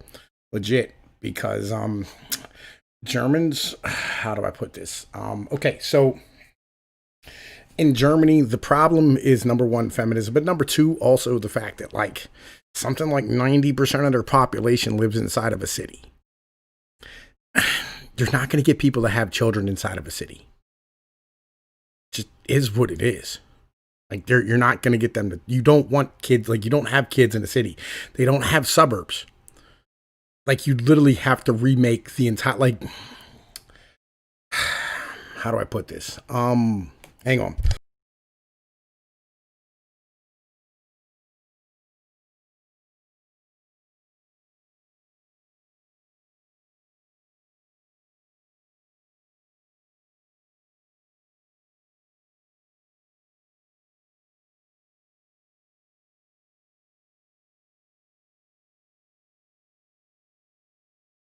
Oh, God damn it. Shit, I forgot to hit the goddamn button. I'm sorry.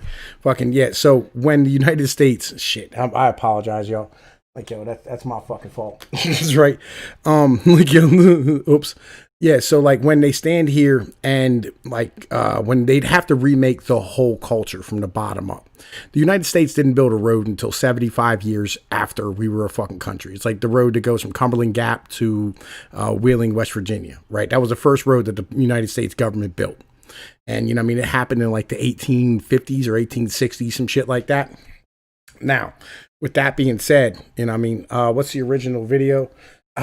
It's, I don't know, just look up Peter Zeihan, fucking, you'll find like a whole bunch of them. Every fucking talk he gives is basically the same, right? Anyway, so with this being said, like in Germany, it's not like that. In Germany, if you ask somebody like in Germany, like, you know, what if you don't have a driver's license and you drive? They go, well, you can't drive without a driver's license, right?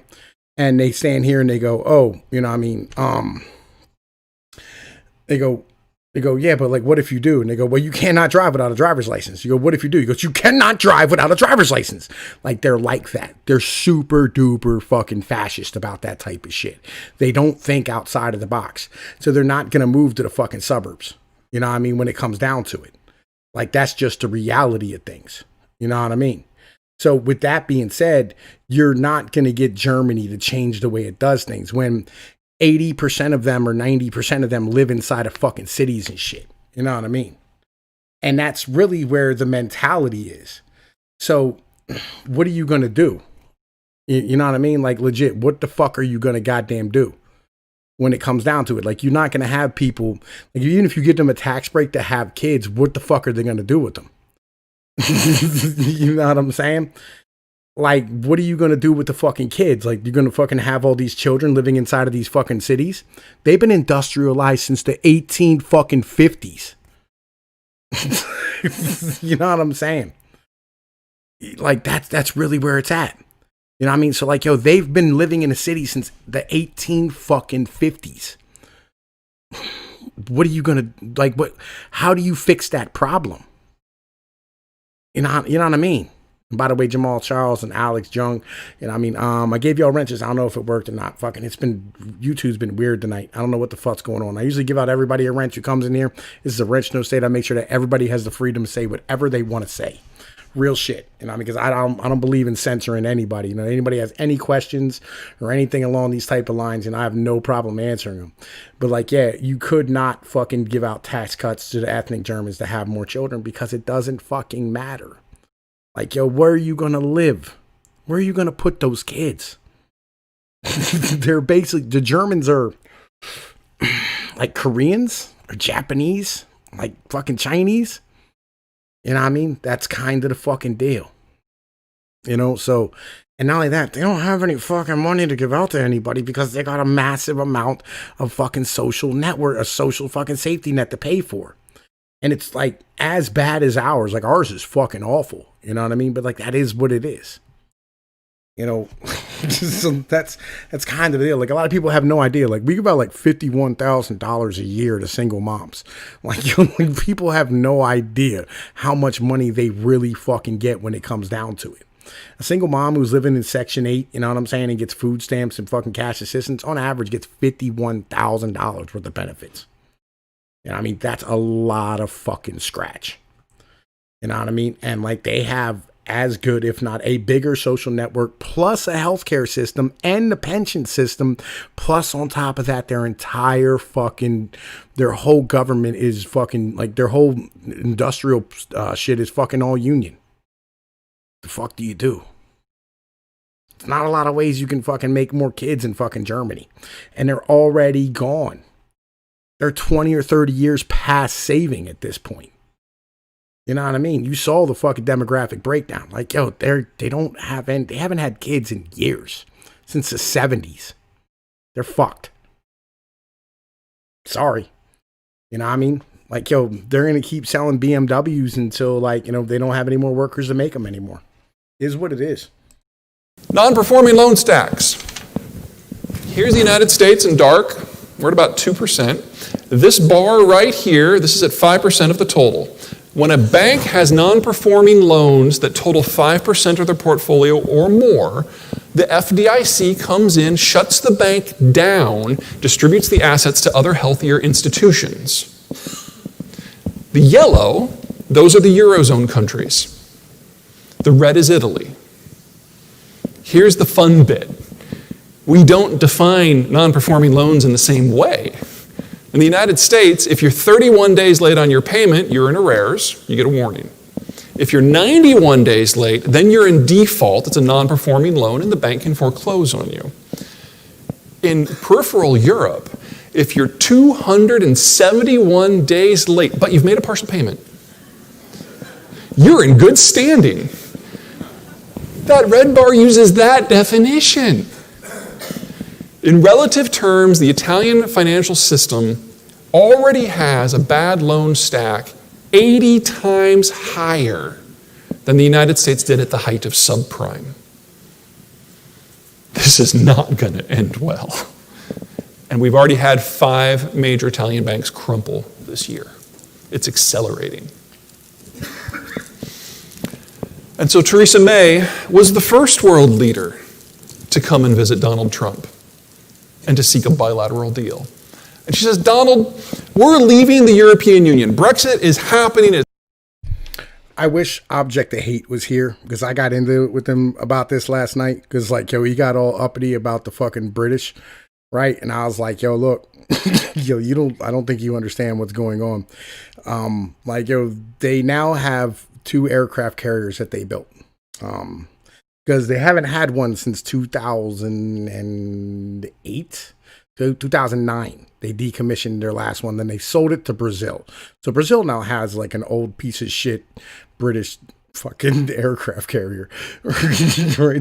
They bought it for like 250 mil.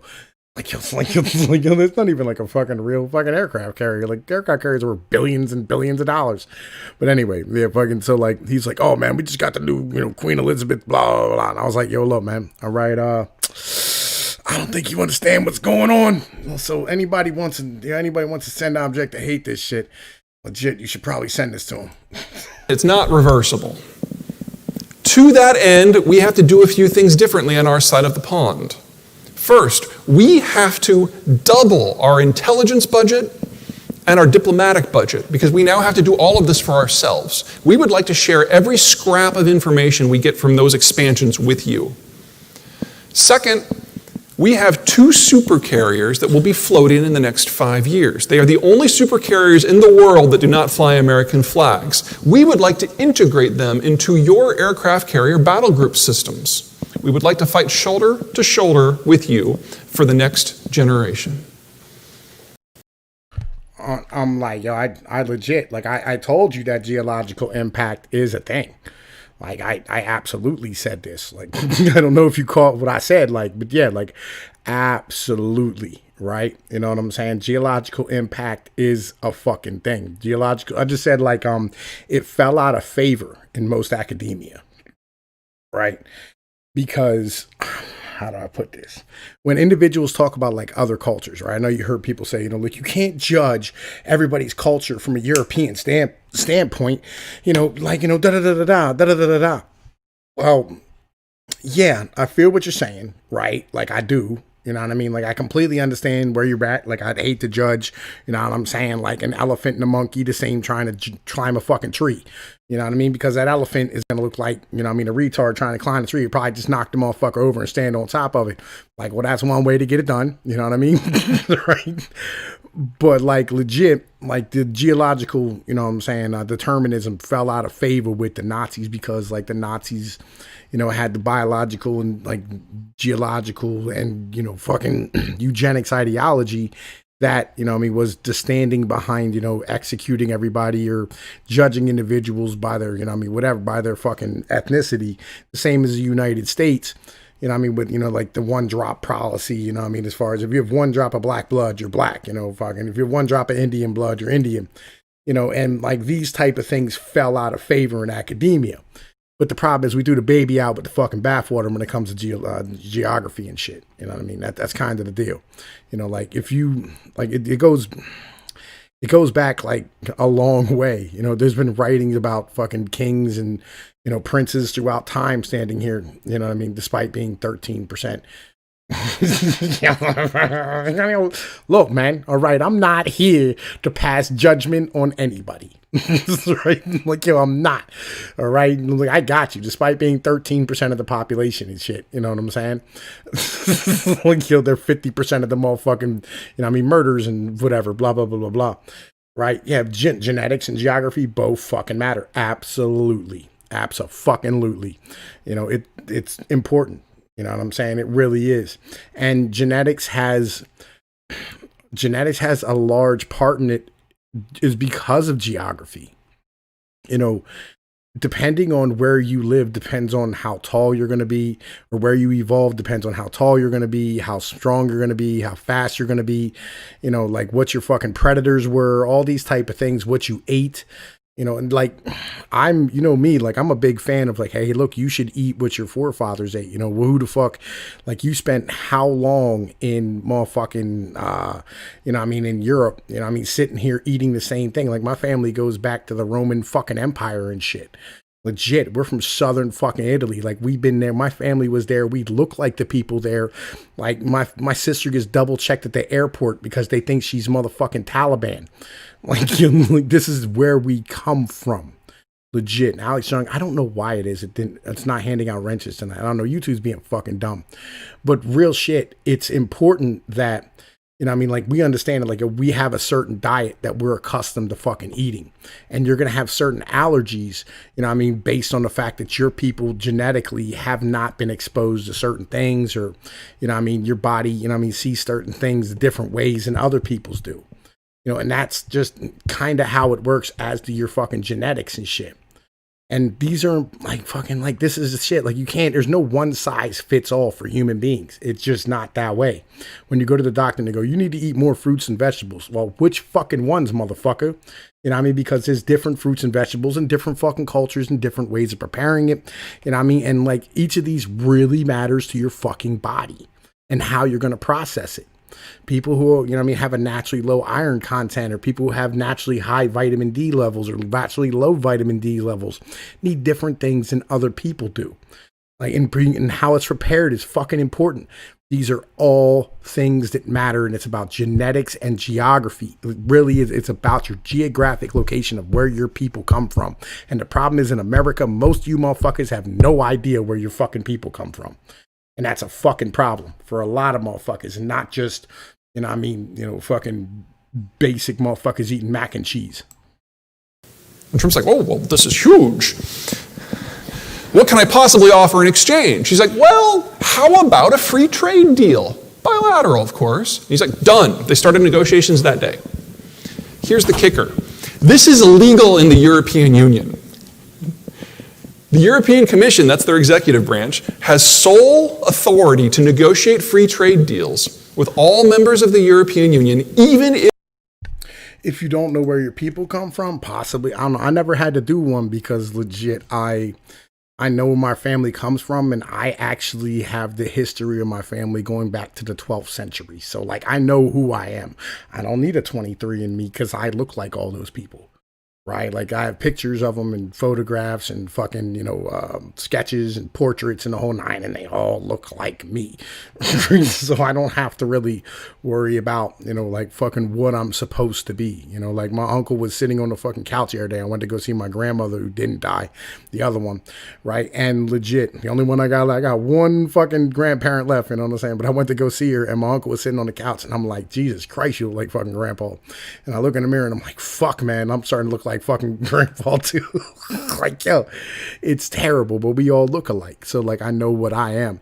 If you don't know what you are, it might be important. You know what I'm saying? Like, to understand, like, if you have a majority of something in you, you should probably live on a diet that's more like that, and you'd be more healthy, just in general. That's just kind of where I'm at. I'm all about individuals living a better, healthier, more fulfilled life. You know what I'm saying? Genetics is geography over time. Abso-fucking-lutely, Gerard. You know what I'm saying? You are not wrong about that. Let's keep banging on this. And y'all heard what they said about Britain, right? Britain came to us and they said they're going to put those 2 super carriers in the United States fucking battle group. Right? Legit. if you have one foot out the door. So all the talk in Brussels is not just how to punish the Brits for leaving. It's about how to punish them more for having the audacity to plan for the next day. This is not what I would call institutional flexibility. I mean, really? Really, Europe? It's like, you've got a financial crisis, a currency crisis, a banking crisis, a consumption crisis, a demographic crisis, a Turkish crisis, a Russian crisis, a Ukraine crisis, and you're drowning in amber waves of refugees. But you want to bitch about Britain? Gives you an idea of where their priorities are and how disconnected from geopolitical reality they've become. This is not an institution that's going to survive the test of time. Well, that's enough for an hour. If you are looking for a coaster or perhaps a doorstop, might I make some suggestions? The accidental superpower on the left, that's the first one. It's about how the world came to be in its current form, how it's breaking down, and the 5 major crises that Americans are likely to care about the most. The new one, the absent superpower, starts with the shale revolution, plays it forward, shows how it remakes American industry and global economic trends, and the 3 major wars that will erupt around the world as a result. You don't need to buy them. You don't even need to read them. But it would be a huge help to me personally if you would all review them on Amazon. 5 stars. Thank you. Oh, you guys are great.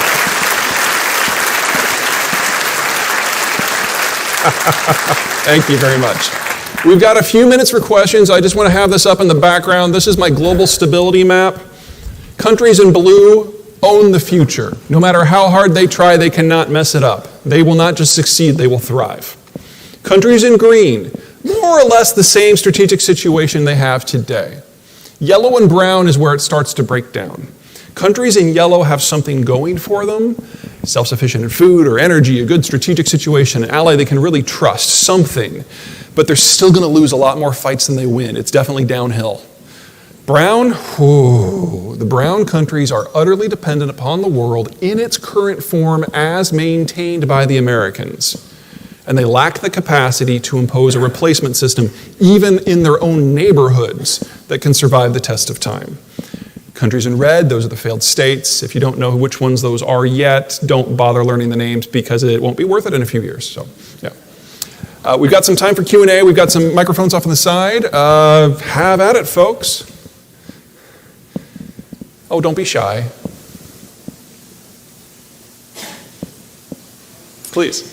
Hi, I'm a little concerned that you're kind of downplaying the threat of China. Sure.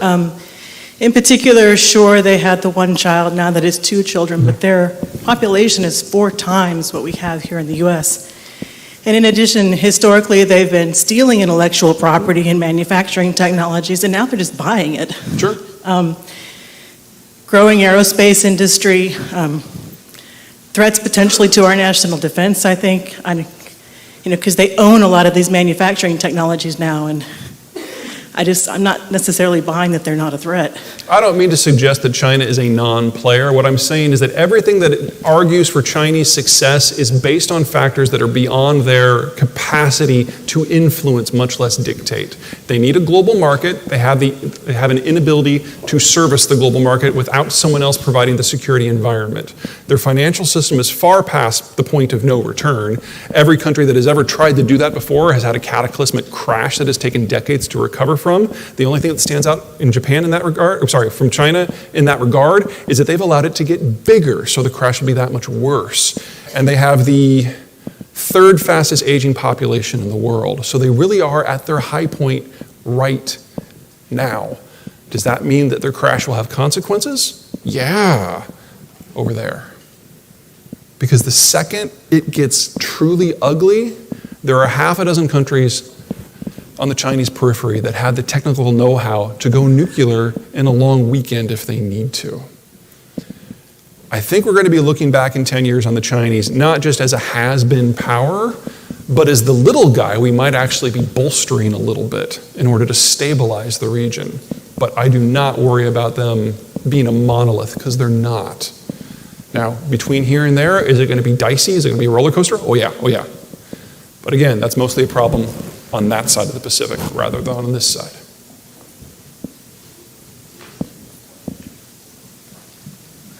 Go ahead, guys.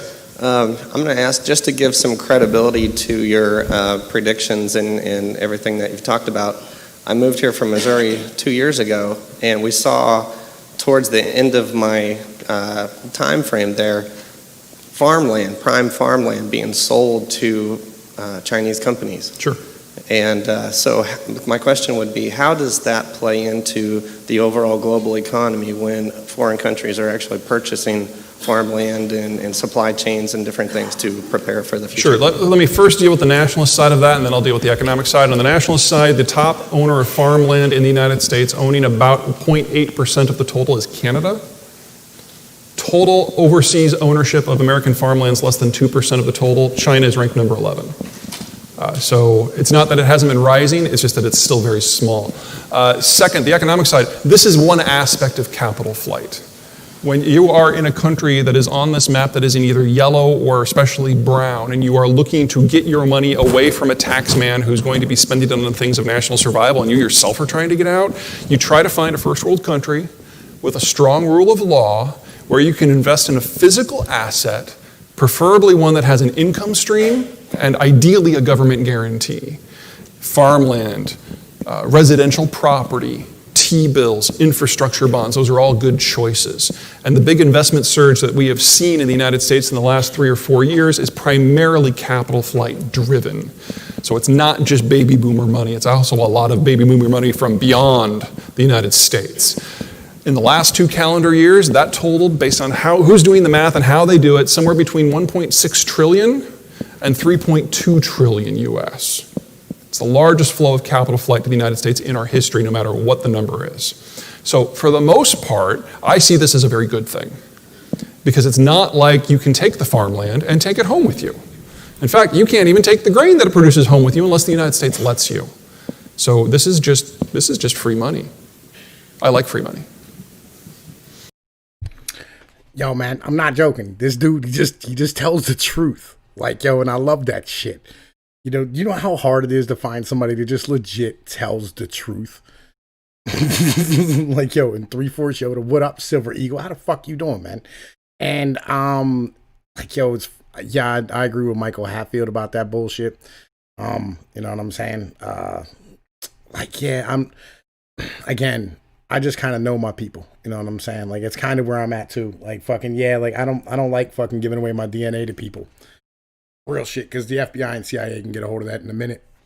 It's not that difficult for them. If they get 50% back on the back end 10 years from now, they're really excited, because that means they got 50% back. That's more than they get at home. Please. Oil is currently traded in a dollar denomination and has been for quite some time. Since 1946. For the first time in history, the yuan is now almost on a free market trade outside of China. The expectation is that oil will become a basket of currencies. How do you see that influencing the price of oil and your map of energy trading? You don't need to worry about that. That story pops up every 5 to 10 years, and whoever the bugaboo is that's bugging the United States at the time is the country that's setting up the exchange. Right now it's China, before it was Venezuela, before that it was Iran, before that it was Russia. It's never happened. The country that came close was Iran, and what they discovered was whenever they'd try to demand payment in currency other than the US dollar, the countries in question, China primarily, is like, okay, well, there's a 2% transfer fee for us to take it from dollars into whatever currency you want. You're obviously paying for that. And it just ended up to a hit to them. Right now, the United States dollar is basically absorbing wholesale the entire Eurozone overseas market. The euro has dropped from the top finance currency to number 6 in the last 6 years because they thought they could get away with using insured bank deposits to pay for a bailout. And so nobody wants the euro anymore. And the next currency down, that's a hard currency with a country that is actually interested in being convertible, is the United Kingdom. And while they would love to be the global currency again, no one else thinks that's a good idea. So the US dollar is used in roughly 70% of global international transactions, and it is used 100% for all commodities, regardless of what it is, where it comes from, and where it goes. And this exchange is not something that you need to worry about. at current, it's about 96%, and it goes to what's known as the CHIP system, which is a clearinghouse, some shit, I fucking don't know what the other two letters stand for, but clearinghouse industrial program, some shit, initiative program that we have. Basically, you know what I'm saying, if somebody in Iran wants to trade with somebody in Brazil, you know what I mean, and people in Brazil don't have fucking the Iranian motherfucking, I think fucking Terra or some shit like that, and people in fucking Brazil and people in Iran don't have any of the Brazilian pesos, and they can't use them. They just use US dollars back and forth to trade for their fucking goods. And well, you know, it's really hard to get money in and out of Iran or Venezuela at this point. I actually discovered Venezuela is rather difficult to pay. Apparently you have to send in fucking crypto, and it's really difficult to do so from anywhere. You know what I'm saying? But like, yeah, anyway, you know what I mean? Fucking like, yeah. You know what I mean? Like legit, it's actually 96% at this point with the US dollar. It's actually grown. And that's kind of where it's at with that. You know what I mean? We're going to finish up this right here. Thank you. Welcome. With these, talking about a lot of potential implosions by a lot of different areas in this world, how do you see refugee crises affecting a lot of this, or immigration in general affecting economies throughout the world? We're going to have a global depopulation. Agricultural supply chains are going to break down. We're probably looking at a 40 to 50% reduction in the world's ability to generate food. You combine that with the breakdowns on this map. Any place that is red has to basically disgorge 80% or more of its population. Any places in brown, probably half.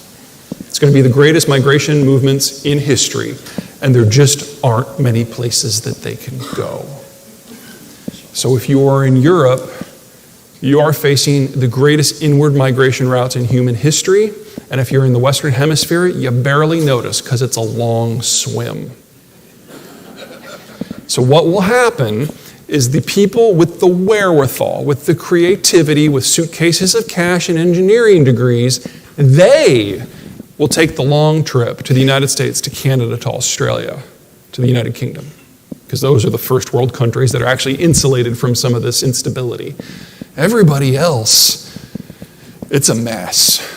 So yes, refugees, yes, out-migration, huge problems for the future. But for the most part, it's a problem for the Eastern Hemisphere. We're going to get the cream of the crop. And so if you're a Gen Xer and you're kind of gradually going into this management role as the baby boomers all retire, you're going to have a choice. You can hire millennials who want to work in their flip-flops, odd hours, and probably weren't paying attention in class. Or you can get a 55-year-old German who knew how to build bridges and power plants when he was 12. Your choice. This is a good problem. In your opinion, how much of a real threat or problem do you feel like our little buddy from North Korea poses Rocket Man, to okay. the United States? Okay, anyone who tells you that they really understand what's going on in North Korea is lying, because everybody's spies have been killed. So what I'm about to share with you is kind of a collective best guess of the intelligence agencies in China, South Korea, Japan, the United States, the United Kingdom, France, Germany, and Russia. It's still a guess, but it's a guess from the people who probably should know. Best guess. Back in 1994, Kim Il-sung, the founder of modern North Korea, the guy who fought the Japanese in World War II, slipped in the shower and fell on some bullets. 3 days. Can anybody confirm where Hillary Clinton was when he fell on those bullets? We just, for sake of argument, we just want to know that. Days after he died, he was supposed to be in Seoul working out the practical mechanics of reunification. I mean, think of what 1994. Think of what had just happened. The Soviet Union had just dissolved completely. The Chinese and the Americans had just had their tete-a-tete and agreed to work together post-Tiananmen. The world had changed. The Stalinist system didn't work. He had no sponsor. And so he knew he had to figure out a new way forward. And his generals, knowing that in any version of a reunified Korea, you weren't going to need a 1.5 million man army. And all those generals would become redundant, so they offed him. They take the second generation, Kim Jong-il, put him in charge. You remember him, right? This guy? He was raised in North Korea. He grew up drinking the Kool-Aid. He was batshit crazy. And within 2 years of him taking over, he caused a nationwide famine that killed 2 to 3 million people out of a country of 20 million of famine. Yeah, look, you cannot build a bridge from the United States to Europe. It doesn't work that way. Shit. All right, and Gerard Roberts, good problem for the business owners, not good for us young people. Immigration never is, but let me be honest with you here. I don't think that's something we're really going to have to deal with for much longer. And the more recent things about him, he talks about COVID. Immigration isn't going to be a thing anymore because of the fact that you can shut it down by screaming about COVID and screaming about testing and screaming about immunizations. You know what I'm saying? So, like, basically, it's only going to be people who come in who are immunized from decent fucking countries and have good medical records and are going to be the cream of the crop, number one. And number two, we're not going to be just accepting third world refugees anymore. Like, it's just not going to happen. We're going to lock down a lot of that shit in Asia. There's not going to be a lot of Chinese people coming here. There's not going to be a lot of people from Africa coming here. So we're going to solve some of our own problems with, them screaming about this COVID nonsense. So don't worry. Things are changing. They really are. The first generation is like, oh, holy crap, that's not what we meant. So they took the third generation, Kim Jong-un, this guy, and they sent him abroad to figure out how the world really works. And they sent all the people of his generation with him, scattered them around the world. Some even came to the United States. Kim Jong-un himself went to school in Switzerland. One of my buddies, Marco, former analyst of mine, sat next to him in chemistry class. And he emphasizes that while Kim Jong-un certainly has impulse control issues, crazy is not a word that he would use to describe him. Very canny guy. The problem with the plan that the first generation came up with is that Kim Jong-il died too soon. And so the third generation is brought back, Kim Jong-un at the tender age of 27, and they're put in charge of the whole place. The second generation is elbowed to the side. Now, consider the world from Kim Jong-un's point of view. The first generation honestly want you to remake the country, to bring it into the new age, but not till they're dead. And since they snuffed out your grandfather, they'll have no problem offing your fat ass. The second generation wants you dead now. You just took their jobs, their power, their prestige, their position. Worst job ever. And so you appear erratic. You lob the odd missile over Japan. You test the odd nuke. You bomb the odd South Korean city. You sink the odd South Korean ship. You make everybody guess what you're going to do next. Does this sound familiar in the United States these days? It works. It keeps everybody off balance. Everyone's reacting so no one can plan. And whenever the opportunity presents itself, you purge as many members of the second generation as possible. So he's killed all three of his uncles. He's killed both of his half-brothers. And then one night in the not too distant future, you kill everyone who's left in the first and second generation at the same time in a night of long knives. And if you miss one, you're a dead man. This is all probably just an internal dynastic succession struggle being rhetorically carried out on a wider stage. And if that is true, and if Trump believes it, you can lean on that because it's not about us.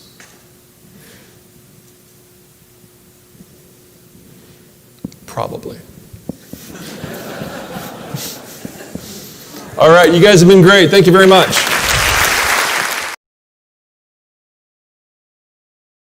All right, folks. So I wanted to bring this to y'all. You know what I'm saying? And show y'all some stuff, that you may not have known or may have known when it comes down to it. You know what I'm saying? But in the meantime, man, legit, I think, I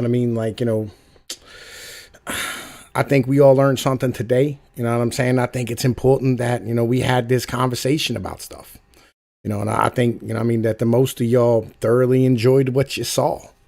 You know, so like if anybody learned anything, if anybody enjoyed anything, you can check out Peter Zeihan. You know, he has a bunch of books out. He has 3 books out right now.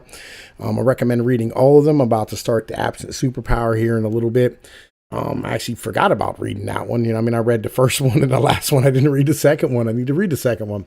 You know, I mean, but The Accidental Superpower is well worth the read. You know, I mean, the Disunited Nation is kind of like going through the trading cards of the entire world. You know what I mean? Like he goes through and he breaks down all of the different places. You know what I'm saying? Like it is what it is. I think you like it. You know what I mean? Like, yeah, you want to rewatch it again, rewatch it again. You know what I'm saying? It's most definitely enjoyable for me to being able to have the opportunity to bring it to y'all. I thoroughly enjoy, you know what I mean, y'all being here.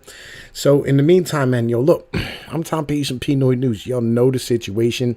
Like, share, and subscribe. Hit that sub button. Hit that notification bell. Make sure you still sub because these motherfucking YouTube cocksuckers be unsubbing people all the fucking time. Anyway, it's been about 2 hours and some change. I hope you enjoyed. You know what I'm saying? Share this bitch out and get the information out to your friends. Like legit. These are red pills that, you know, you motherfuckers need to swallow. You know what I mean? Shove it down their fucking throats. You know the deal. Peace be like one, my brothers. Later.